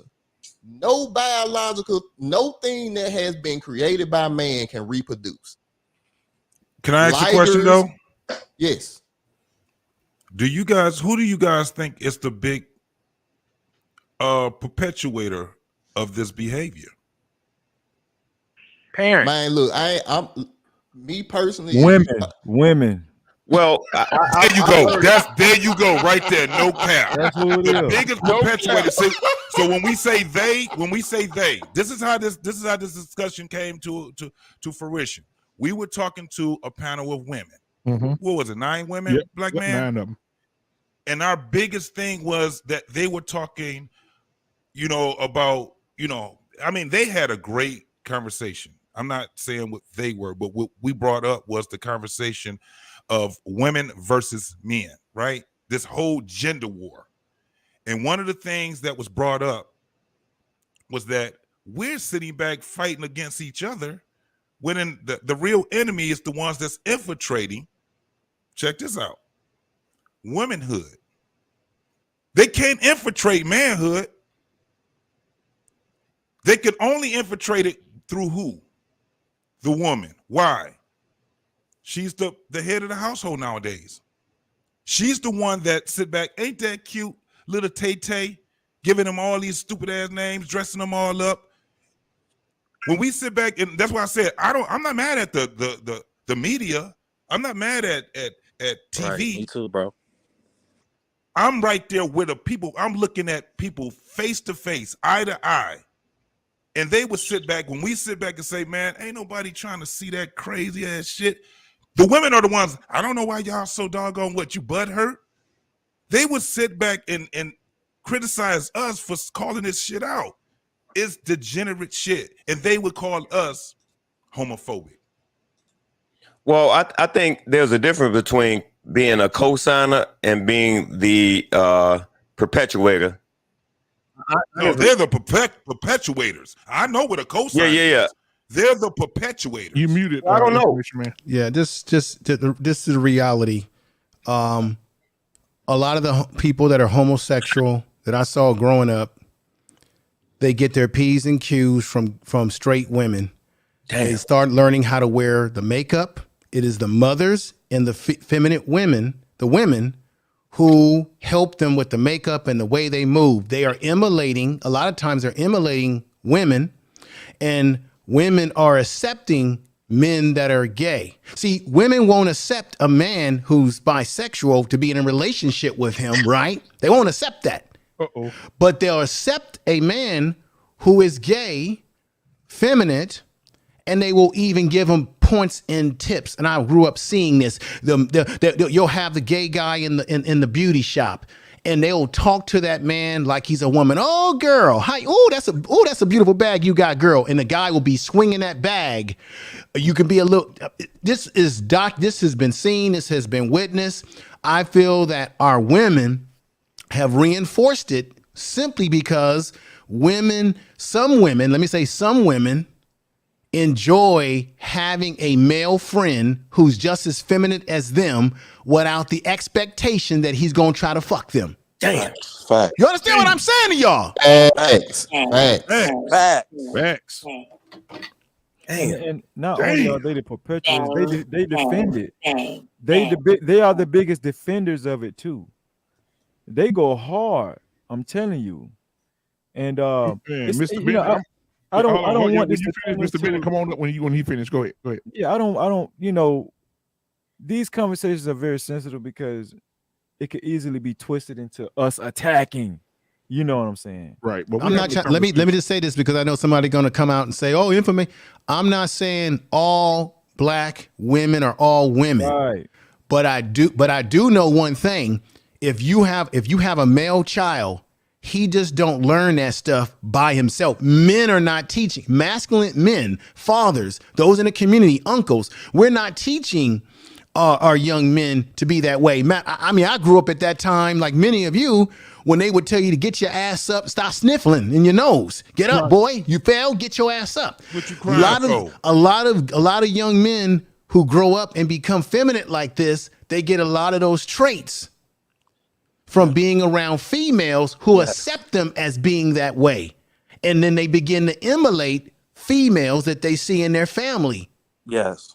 This is not to blame. It's not blaming all women, but it is a social factor that men do not raise men that are masculine and straight do not raise our sons to be in that ilk. So where are they getting the feminine energy from? Women. And I know some women right now are hating what I'm saying because it's about, oh, you blaming us. Damn it, everybody blames men for every damn thing. Somebody got to take some blame for something that's up their wheel wagon. With men, we take a lot of blame for what we don't do to raise our sons if we're not raising them. And then we have to deal with that. So to the ladies out there who fit this criteria that I'm talking about, and if you don't, let it fly. It's not you. But there are some women out there who have contributed to the feminization of a male child. Can I back you up, information man? Because what you just said is true, bro. And I say this all the time on our show, bro. I was raised till I met my stepdad when I was like 7 or 8 years old. I was raised by mostly women. My mom, my auntie, and my grandma. And my mom was always working, so she dropped me off at my auntie house all the time. And I was getting talked about as a kid, bullied as a kid. And I'm now reflecting, bro, I really was picking up my mom and my auntie and my grandma traits. Now I wasn't like, and wasn't on like I wasn't gay or anything, but you know what I'm saying? I wasn't walking like a girl, but I started having these feminine traits. One of those traits was leading with my emotion. You know what I'm saying? Instead of whooping some ass, I want to cry, tell, and put my head down and shit. You know what I'm saying? And that shit really like messed me up, like elementary, middle school, then, you know what I'm saying, towards 7th, 8th grade, that's when, you know, that went away. But I had to really build I feel like I had to build my masculinity by just talking to other men. You know what I'm saying? I say all the time, I wish we had platforms like this when I was a teenager. You know what I'm saying? Maybe I would be live far ahead. But what you say, information man, is true. I just want to say that because, hey, I dealt with that shit. Listen, oh, my bad, Tess. Let me say this real quick. The emasculation of men is a real thing, and you do see. I can see because I'm not going to say all single moms that are raising children that are doing this to their sons. However, it takes a man to raise a child. It takes a man to raise a boy, and whether the women are supporting it or not, they're going to take on the ways of their mom. But some women out here do that. And if you go down your screen, a lot of people laugh, and I don't laugh when I see a 5-year-old boy. Information man, I know you didn't saw it.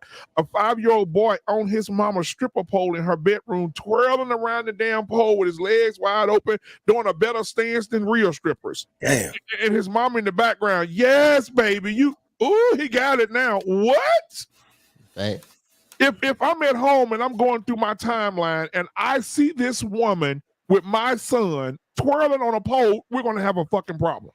Right. And the thing is, women get offended when we say that a woman cannot take a little boy and raise him to be a man. I wish I would. But to answer Lady Navoa, it works the opposite way too. Men can't take a little girl and raise her to be a woman. We can't do it. We're not women. So the only thing we can do is the best we can, which is to try to teach her to be what our idea of a woman would be. Yep. And that's about it. Like, that's the long and short. That's about the best we can do. We can't raise her to be feminine, this, that, and the other. It's just because we don't.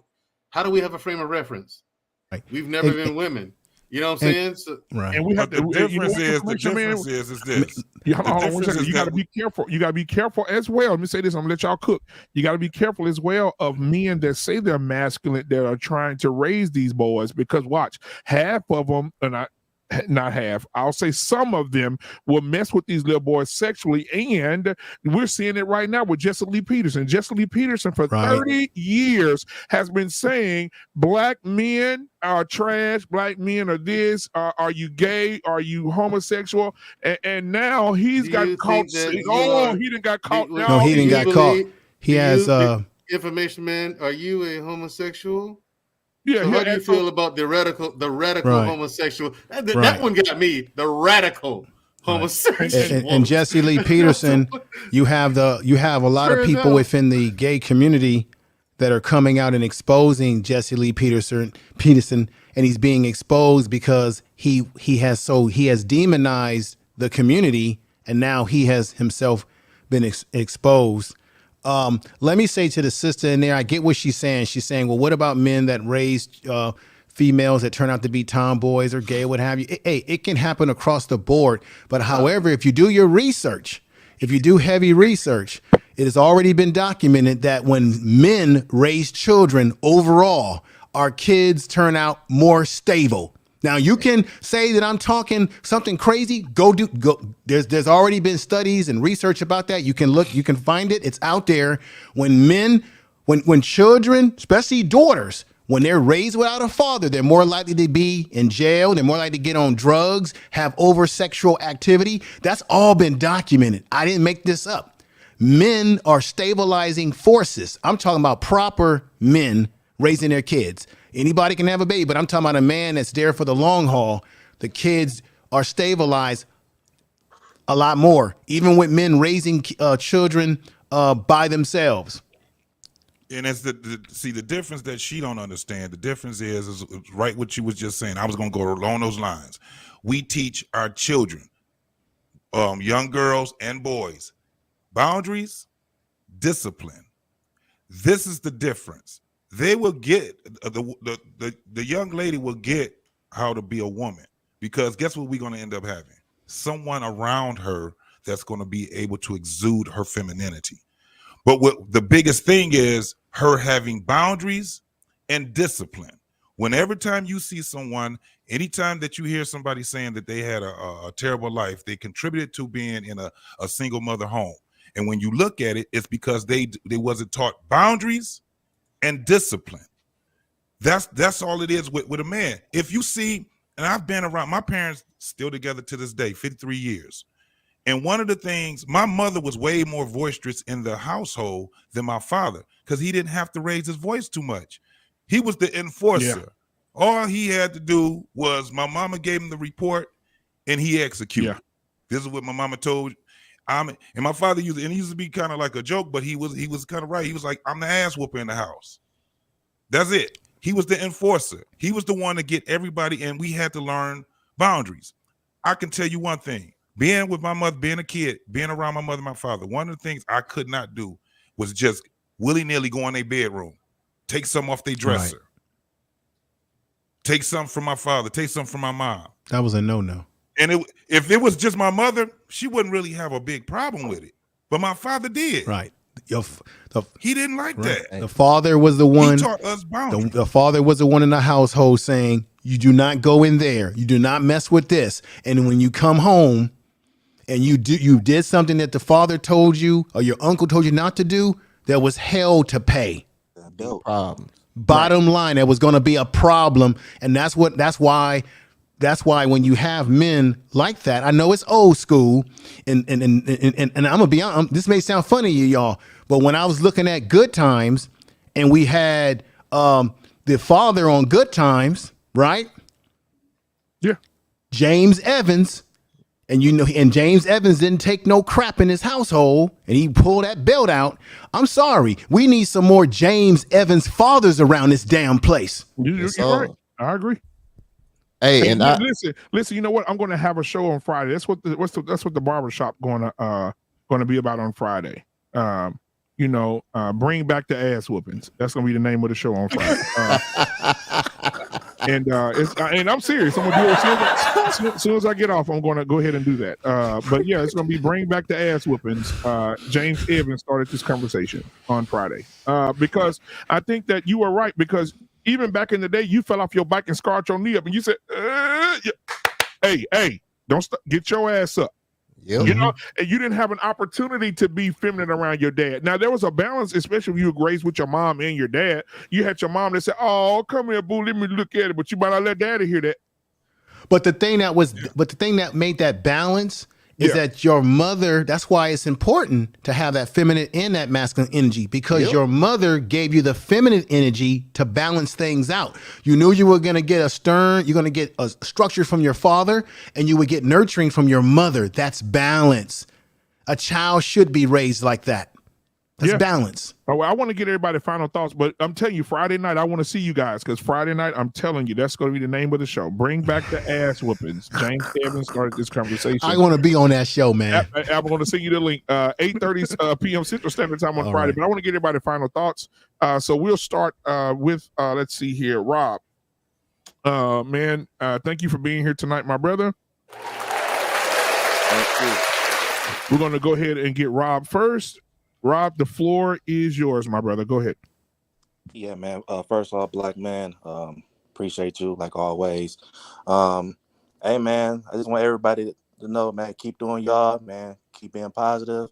Hey, if you got something going on, keep building and building. And hey, tune in to What We Know podcast every Saturday at 9:30.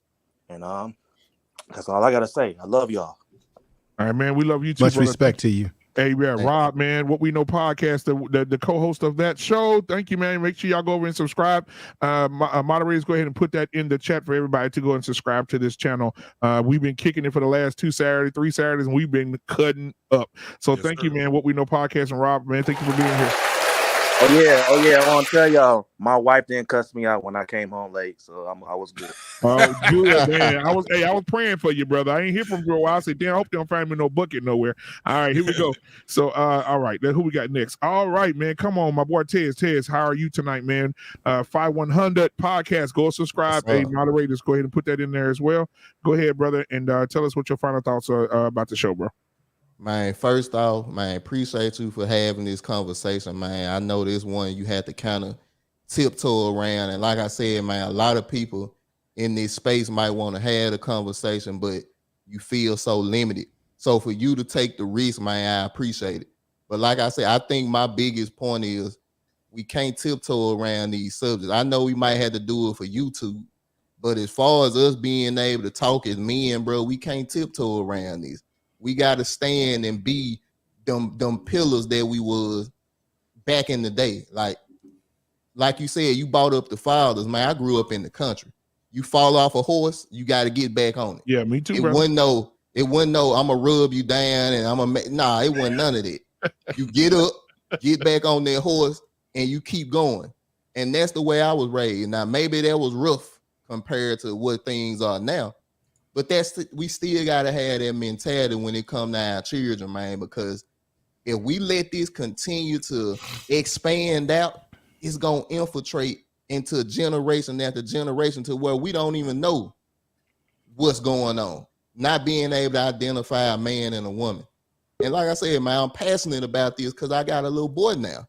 So to me, I take all of this stuff maybe too personal, but it's important because I know where it can go. So I just want to shout out the whole panel, Black Man Unfiltered. Appreciate you for having me on. But man, we can't tiptoe around this. We gotta be on our job to stand up as men and be able to call this out. That's all I got, man. Absolutely, bro, man. Appreciate you for being here, man. 5100. This is Tez, man. One half of the 5100 podcast. Man, moderators, go ahead and put them in the chat. And so you guys can go ahead and subscribe to this if you haven't subscribed over there, man. They're great content creators over there. Appreciate you, brother, for being here.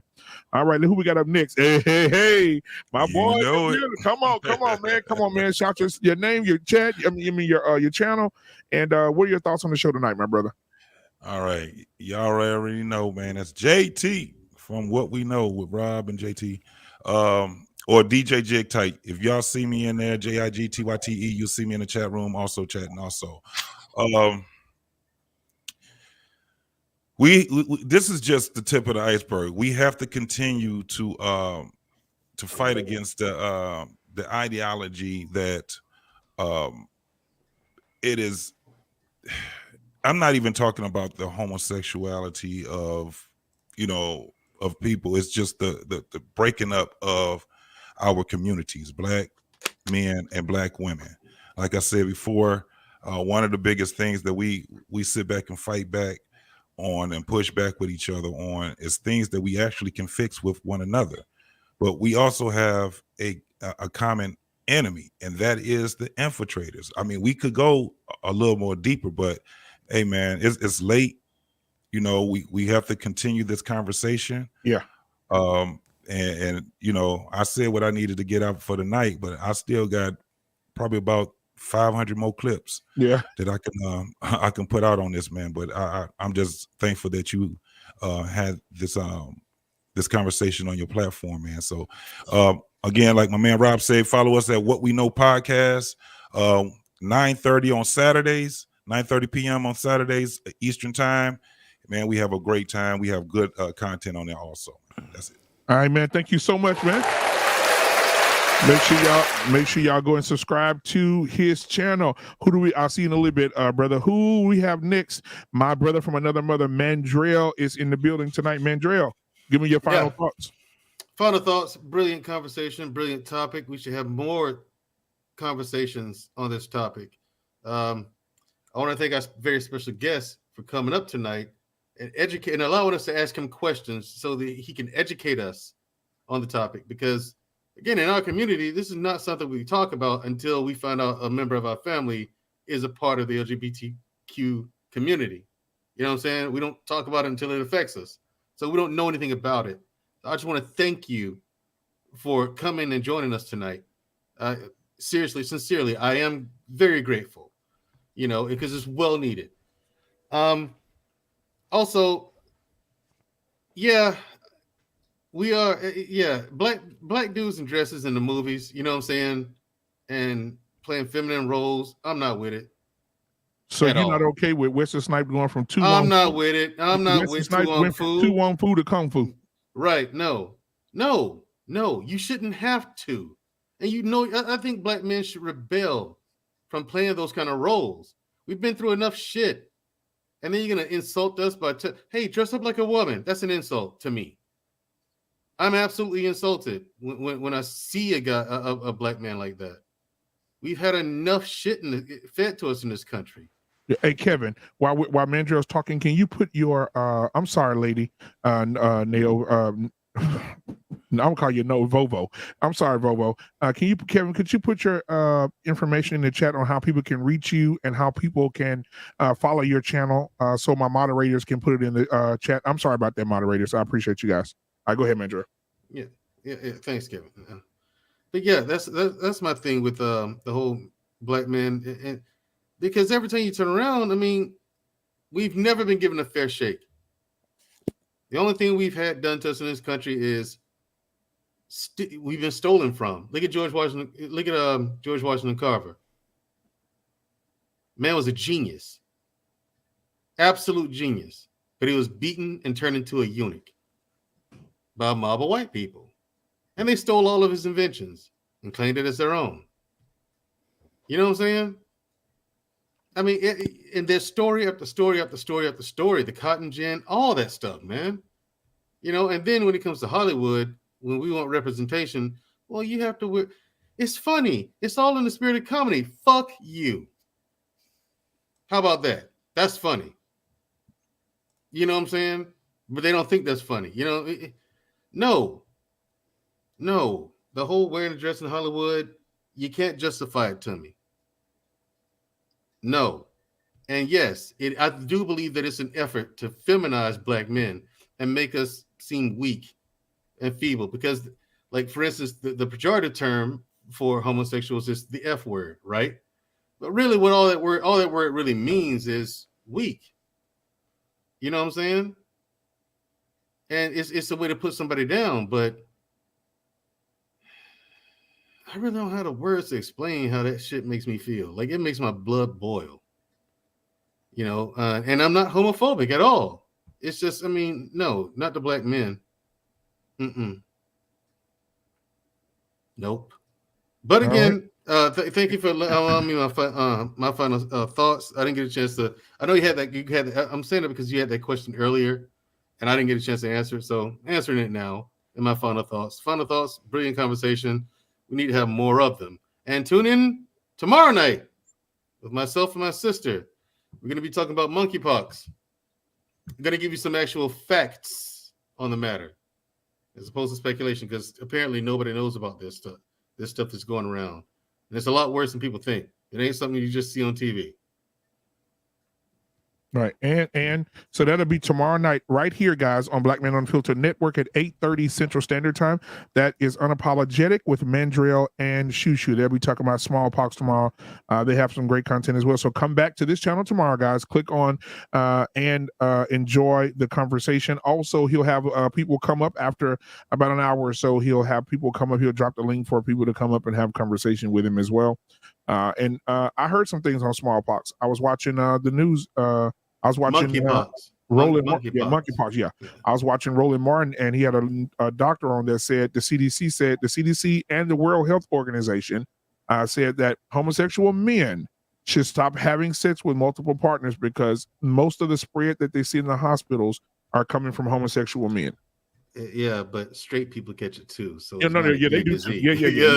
not a gay disease. It's like AIDS all over again. Right. When AIDS came out, they try to say only gay people got AIDS. Gay people can get it. Yeah, You know, it's like, but now, you're gonna say all gay people can get it, but what what's happening is the down low brothers that go get Steve and boot him over the Raising Cain sign, and then come home and make love to their wife and give their wives smallpox. I mean, give their wives monkeypox. You see what I'm saying? Yeah, Kevin, the brothers on the DL, man. What up with that? Oh, what up with the that? brothers on the DL? Yeah. Hello. Whenever I was them out, is there something on this panel? I'm bullshit. I swear to God, I'm playing. Go ahead. What? No, I was gonna say it was someone on the panel, but he ain't here tonight. I wish it was another guy. It's another guy. If there's another guy. If he was here, Kevin, you like the second you showed up and heard him talk, you'd be like, that guy's gay. Like but no, hey, look, Mandrell, thank you, man. I'm going to take Mandrell off and bring him up. Thank you. All right, man. All right, bro. All right. Hey, my guy. Hey, man, what's your final thoughts, my guy? Praise God. Hey, man, we went to church this evening. Yes, sir. And we could pass the collection plate. First of all, Black Man Unfiltered, I'd like to thank you for having me on your panel this evening. I appreciate it. Absolutely. I enjoyed myself this night with you and the other panelists. First and foremost, I'd like to know if Brother Tez is from Memphis. He is. Okay, I knew it. I goddamn knew it. I know that accent. Brother Kevin Witt, I appreciate your courage. We asked a lot of questions tonight that, and I'm so glad that you were happy to answer us. That was like a genuine curiosity, because we don't have many people that were in that community to answer our questions. I appreciate your courage and, much respect for you being forthcoming with that information. I also think that the homosexual agenda is being pushed so much, like I said before, is essentially it can attack us on two fronts. First of all, we know, well, I think most of us know that there is a white power structure that essentially wants to keep the black population in a certain economic status, and because they don't want us to compete. And so the population control actually essentially keeps us from repopulating. But we all know that we're just a small number of the community of the United States. And so if we all populated at the same rate, then essentially we could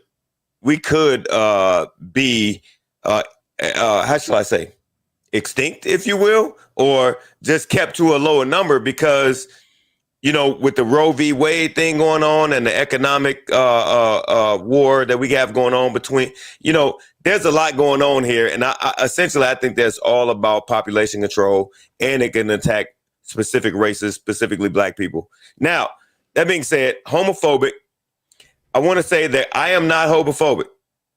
And when we look at the word homophobic, it talks about the fear of homosexuals, or the strong dislike for homosexuals. I am neither.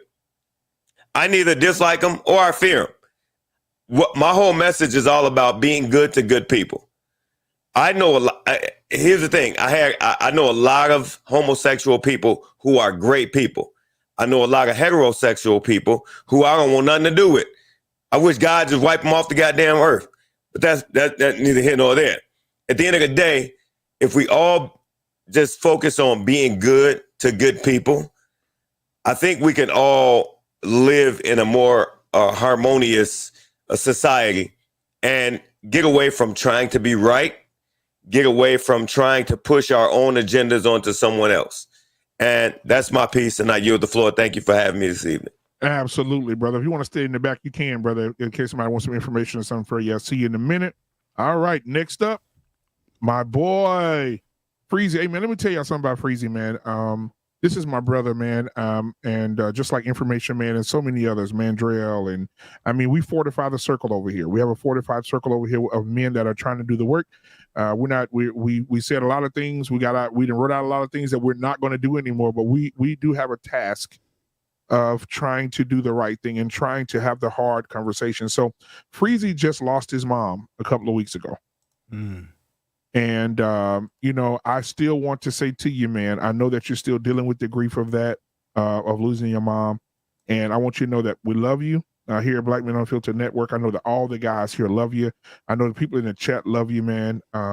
And we're still praying for you and your mom and your family and over the spirit and the love and the joy of your mother's life. All right. So I just want to say that to you, man, before you get your final thoughts, man. And I want to let you know that I appreciate you.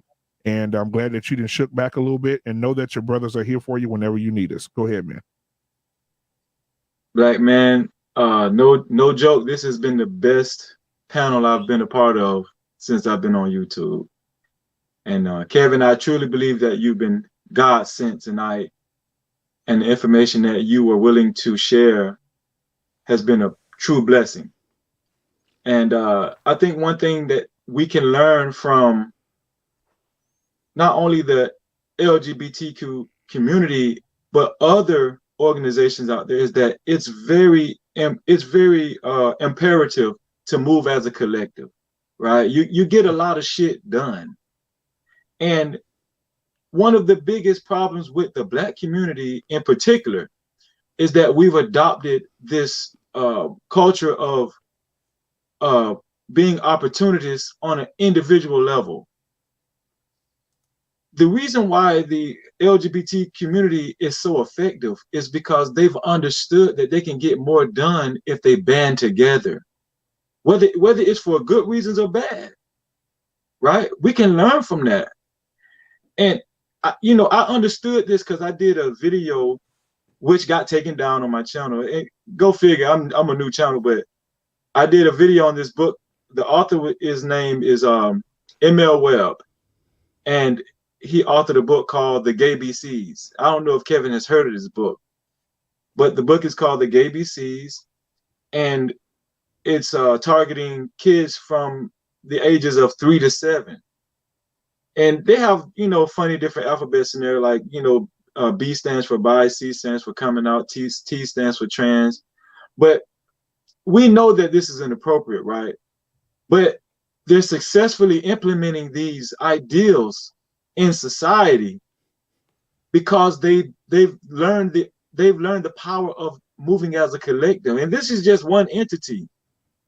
So this is the biggest message I'll be trying to get out to people on these spaces, especially Black people in these spaces. We're always talking about elitism and success on an individual basis, but we keep forgetting about, the kids that's left behind in these communities that don't have dads, right? And we keep forgetting about, even my heart goes out to the single moms, because a lot of them are doing the best they can, but it's just not enough. That we need to move as a collective. And that's one thing I do admire about the LGBTQ community. They're very powerful. Even in politics, they've learned how to lobby. So I just wanted people to take that message from what I had to say. And once again, Kevin, I really appreciate you. Thank you. All right, man. Thank you so much, Freezy, man. I will see you in a little bit, brother, in the back. All right. All right. Hey, my guy, Information Man. What's up, man? Hey, man, thank you so much for bringing your perspective, brother. I got to give you your flowers, man. It's a Thank lot of, this is a very intelligent man. You go over to his channel, please go over and subscribe, man, and learn something about you. If you're starting a channel, this is the guy to see. If you want to keep up with what you the do's and the don'ts and how not to get struck and all these different things, man, this guy here knows it all. Please go and watch his content, subscribe, and like everything over there. You got, ladies and gentlemen, Information Man. Well, thank you, brother, for letting me come on. I know I came on late, but I appreciate that. I want to say that I like the fact that Kevin was very honest and forthright because of the fact that a lot of times we don't have honest conversations. I've been in panels before in the past where it turns into a yelling match, okay, over these different styles of life. And I'm glad that we could have a forthright conversation and be very honest and say what really is on our minds. So I want to thank Kevin for being willing to come up here with brothers and express his experience and give and educate people on the lifestyle, because I think the problem is that there's little education. People say things and don't know really what they're talking about. So he really put it in perspective for all of us. I want to say this too. Although I understand what Freezy was saying about there's something that we can learn from the LGBTQ community in terms of their collectivism, but you have other groups that do the same thing. This is the one piece that Freezy and everybody needs to understand. And I'm biased, and I'm going to be biased because, you know, I grew up in a city, and one of the reasons why I noticed that the gay community in San Francisco was so powerful and got what they wanted. It goes back to what I said before, and people are not going to like what I got to say here, is that a lot of the men that were gay that had the power were white men, and they sat on the board of power, such as they were in the board of control. They were involved in the politics of San Francisco. So therefore, it would made it easier for them to pass the laws and things that were in their favor. So, and remember, when you look at the economics of two white men that are gay coming together, I used to see it in San Francisco. White men in general and white people in general have one, generational wealth, or they make more money in general than we as black people. So now when you have two of them coming together and they have money and resources, plus they're politically inclined and activated, now they can get things moving. So I believe and I feel that the LGBTQ community has been able to do what it's been able to do because the face of it, even not the face of it, but the power behind the scenes of it is a power that's still run by a power dynamic of white males that are in control of it. And they simply, as I said before, use other people of other races, in this case, black people. They use them as the mascots. I would go as far, and I don't know if Kevin would agree with me or not, I would go as far to say they use the transgender community or transsexual community as mascots. They let them go out there and put themselves out there, right? And a lot of times when I hear transgender or transsexual people saying that they're being attacked, I'm mostly hearing transgender or transsexual people being the one campaigning about that. I don't often see these other segments of the gay community, particularly your white males of the gay community, who actually are the ones that run it. I don't see them front and center. I just see the transgender community front and center about that particular issue that speaks to them. That's what I have seen. Maybe I'm naive here. So I understand what the brother is saying, that if we work together collectively, but the difference is that white men who run the LGBTQ, they don't have to deal with racism. They don't have to deal with systematic characterization of themselves because they are in a position of power. This is what the LGBTQ community has done. Everybody, please hear me out. A lot of the rights that were put in place were from our ancestors who busted their ass and took a lot of heat. There were laws and certain things that were put in place that benefited black people. What bothers me, and I'm not saying that everybody does not collectively have the right to have their civil rights upheld and all that sort of stuff. But what bothers me is how it appears to me that there are segments of the LGBT community that have infiltrated themselves into movements that have to do with black people specifically. And then they turn it around, such as the Black Lives Matter movement. I can't recognize it anymore. Wait a minute. They made their money off of the lives of black men being killed. How did it go from it being about what was happening to black men and women by cops taking our lives in the streets and giving us police brutality? How did it go from that being the issue that they were centered on to them changing at one point in time their website to the intersectionality, and we believe in couples of same race and we're not really into the couples of different sex and all of that. How the hell did Black Lives Matter movement get changed to that from what it really is? And they're doing it off the backs of the deaths of black men, in which they got millions of dollars that many chapters didn't see any money of. I bring that up because that's an example of how segments of that community have infiltrated and hijacked movements that black people have been fighting for a long time. I have a serious problem with that. I will end here with this. You have the right to be with who you want to be with, love who you want to love, and marry who you want to marry. The only problem I have is, one, the infiltration of our movements, and two, putting this on kids.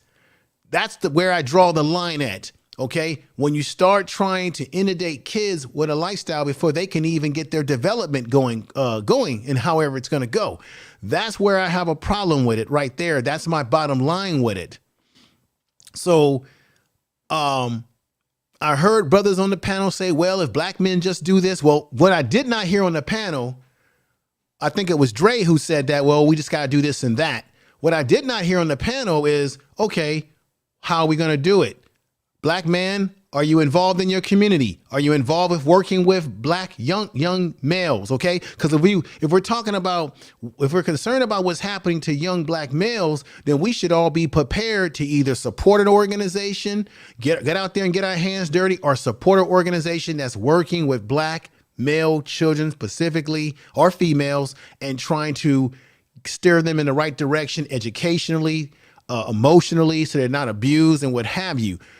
Are we prepared to do that? Yeah, well, that's a good question. And see, I hear, and on these panels, everybody talks in these metaphors, but I never hear anybody exactly saying, this is what I'm prepared to do, and this is what I have been doing. Yep. You see, because I'm a member, YouTube is great and all that good stuff, but I'm a member of a Black Brotherhood, and we're doing the damn work out here. They're doing the damn work. Exactly.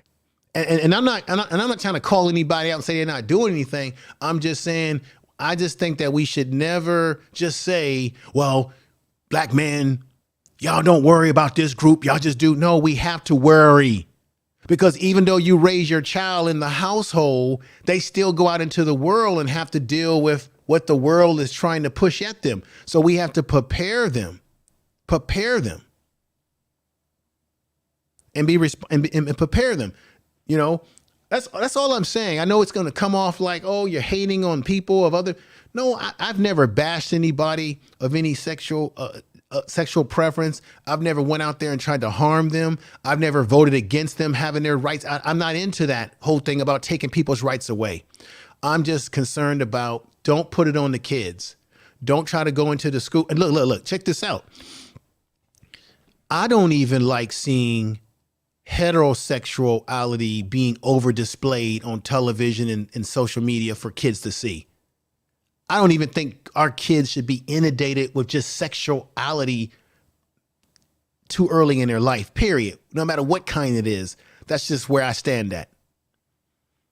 Because I think we live in a society of Black Men Unfiltered, and Kevin and everybody listening in the chat room, where we are over sexualizing our children.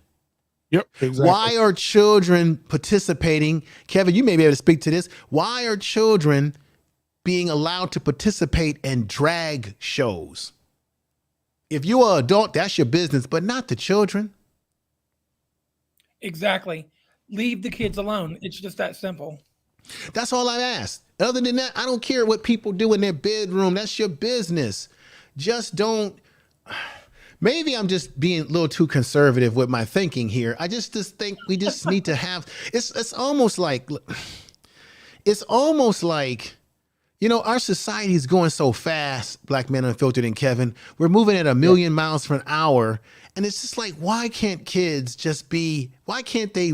Some of their innocence be reserved to just grow up, learn, and over time they'll learn as they grow older into maturity. They'll learn with time that these things exist. We don't want to keep our kids sheltered by no means, But why can't they have a period in their life where they can have some innocence? Yeah, be children.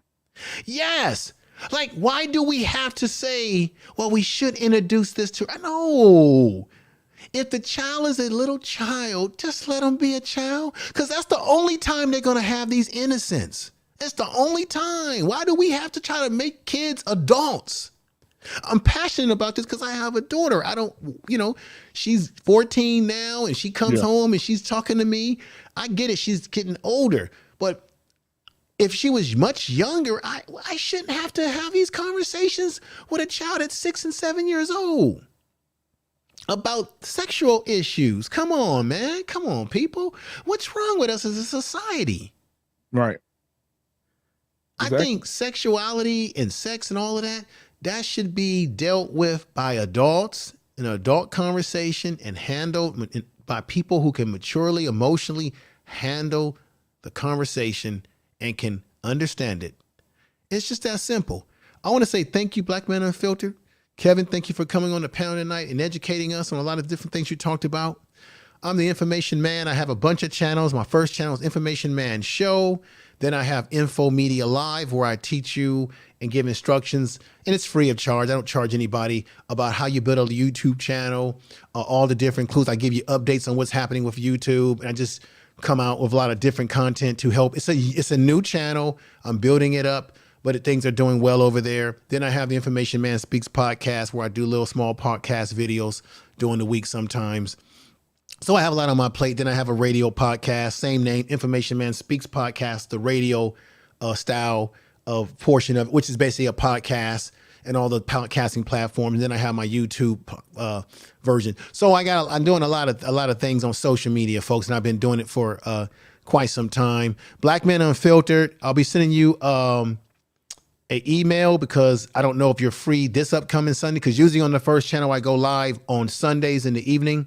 Hopefully, if you're available, I can get you on this Sunday or whichever. Yeah. Wait a minute. This Sunday is what, the 14th?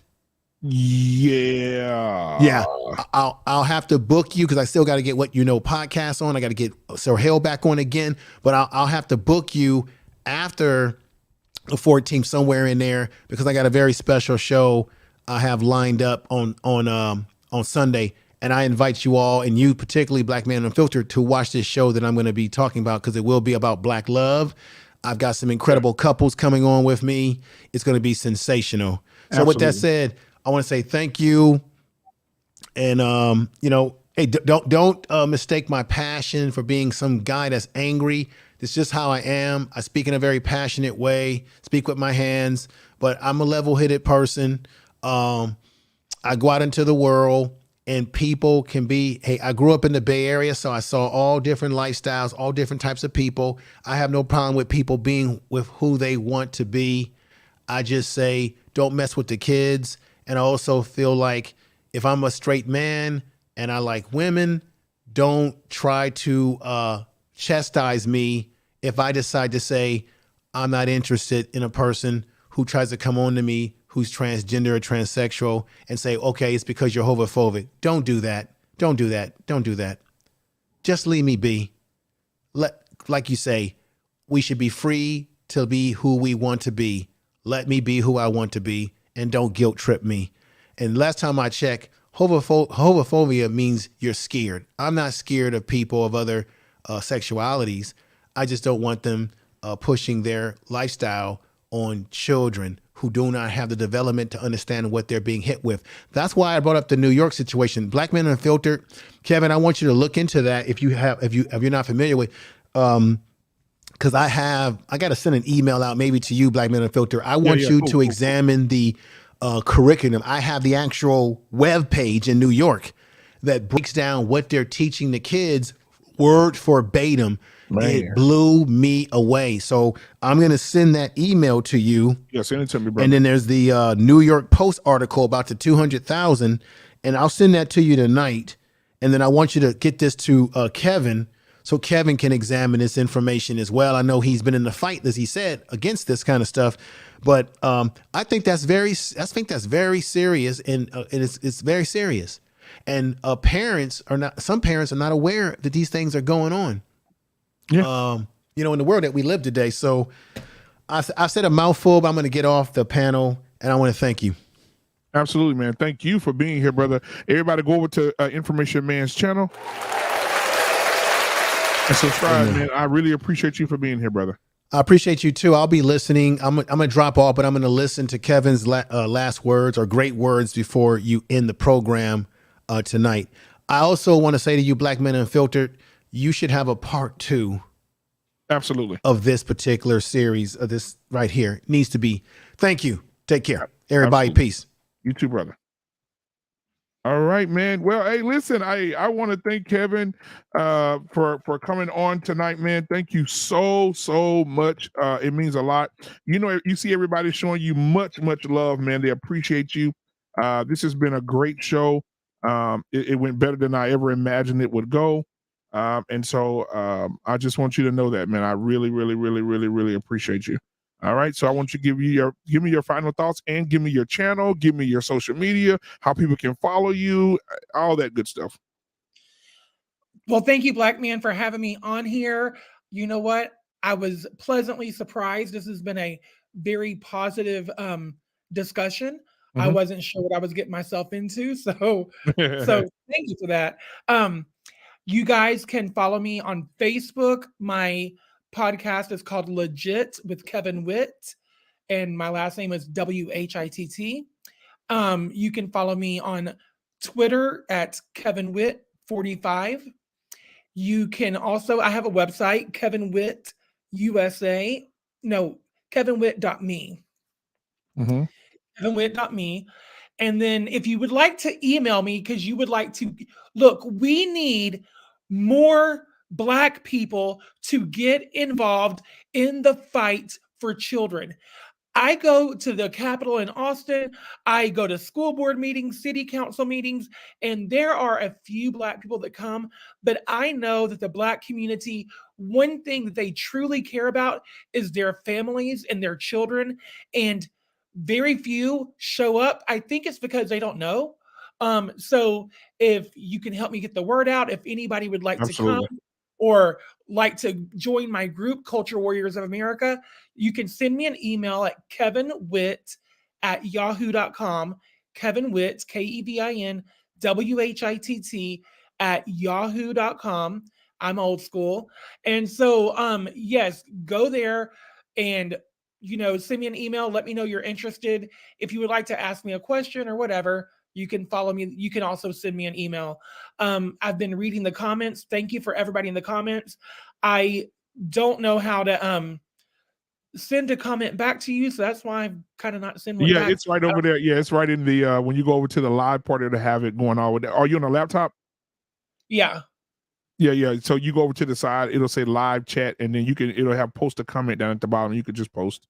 Okay. Inside the site. But I'll make. Don't let this be your last time coming, Kevin. Okay. Oh no, definitely not. But yes, thank you guys for all of your comments and stuff. I really appreciate it. And Lady Navajo, it's not with an S, just WHITT.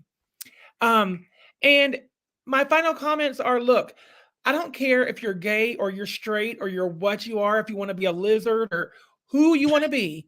That is fine. You can be whatever you want to be. Just leave the kids alone. I will support you in whatever you want to be. I may not agree with it, but I will still be your friend, love you, and support you.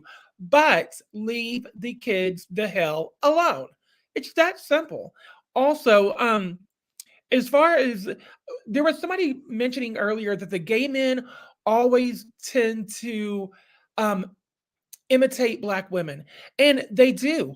And it's very common in the LGBT community to appropriate Black women, their mannerisms, the way that they talk, their makeup, everything.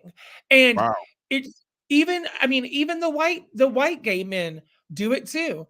And it's really annoying. And the Black women should actually, instead of celebrating it, they should be offended that there is this white man, or any man for that matter, trying to pretend like they are.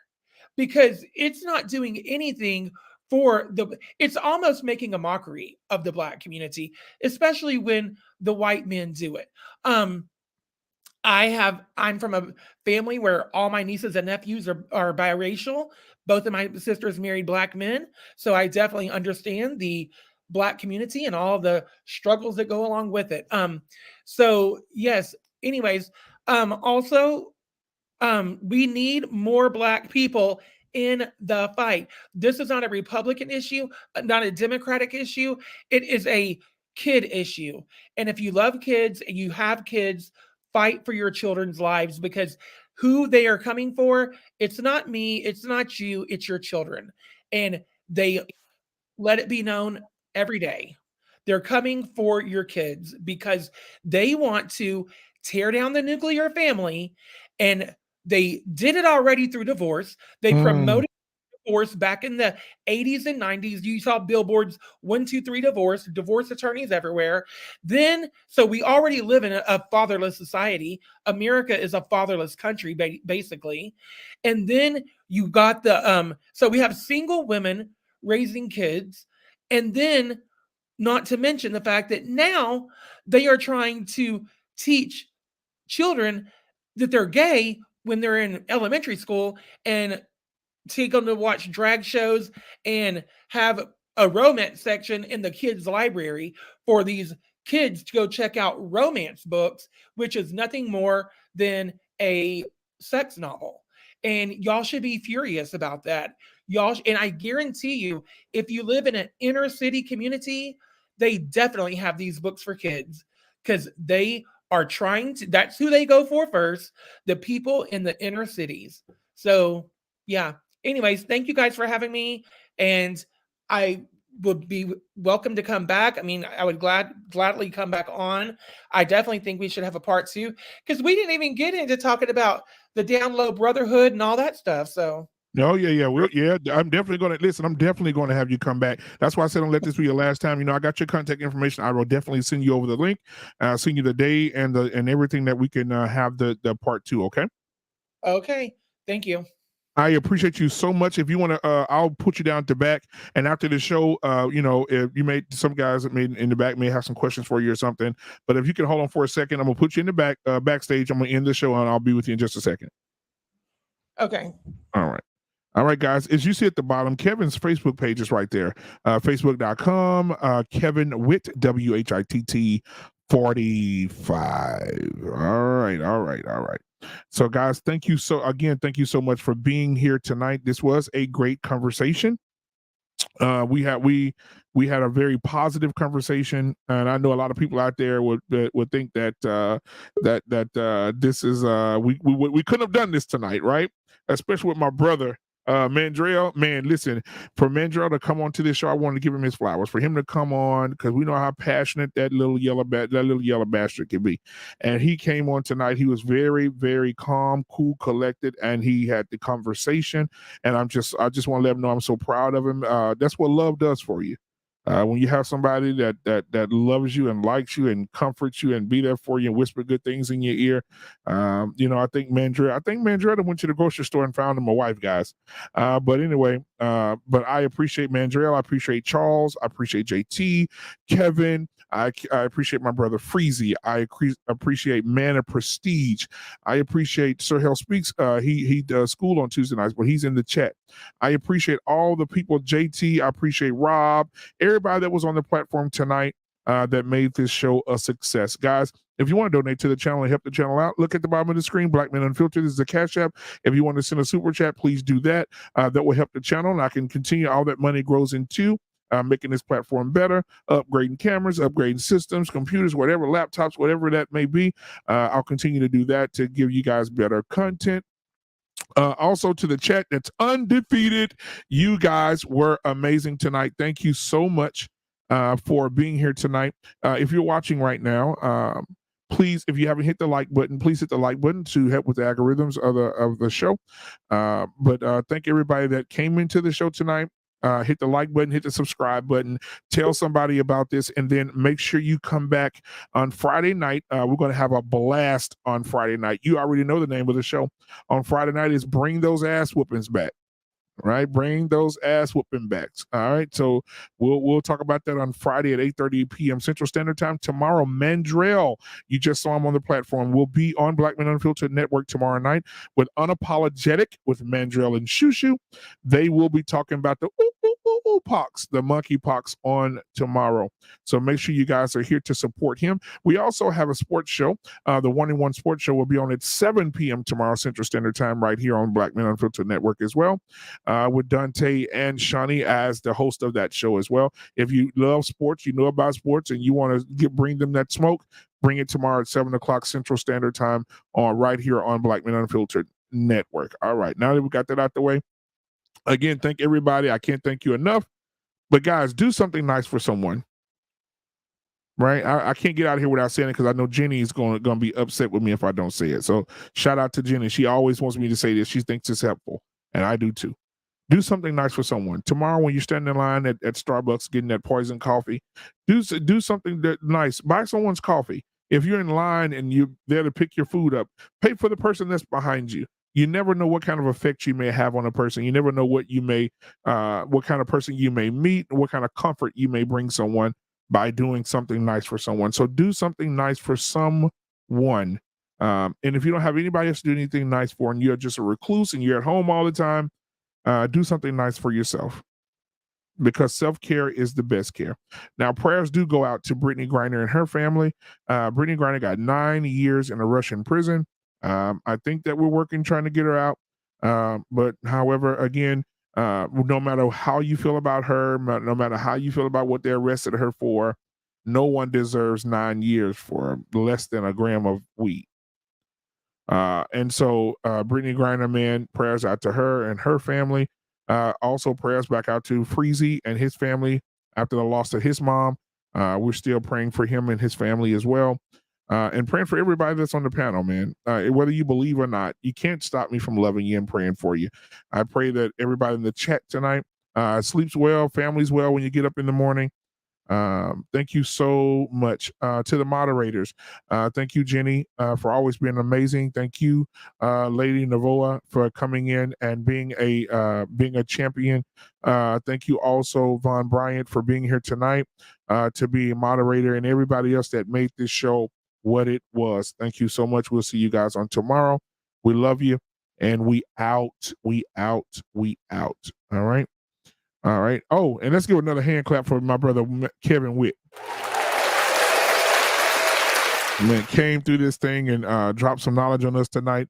And as he said he didn't know what he was getting into. And I didn't either. But when you take the risk and you do what it is that you're called to do, then this is how the outcome is. It'll be blessed. It was blessed from the beginning to the end. All right. So I really appreciate everybody. So again, we out. I'll see you guys tomorrow. Well, Mandrell will see you guys tomorrow at 8:30 Central Standard Time, talking about monkeypox. And then the 1-in-1 Sports Show will be on at 7 o'clock p.m. Central Standard Time. All right. And then we'll see you guys Friday for Barbershop Talk, which is going to be off the chain when we talk about bring those ass whoopings back. All right. We'll see you then. Peace.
You don't understand.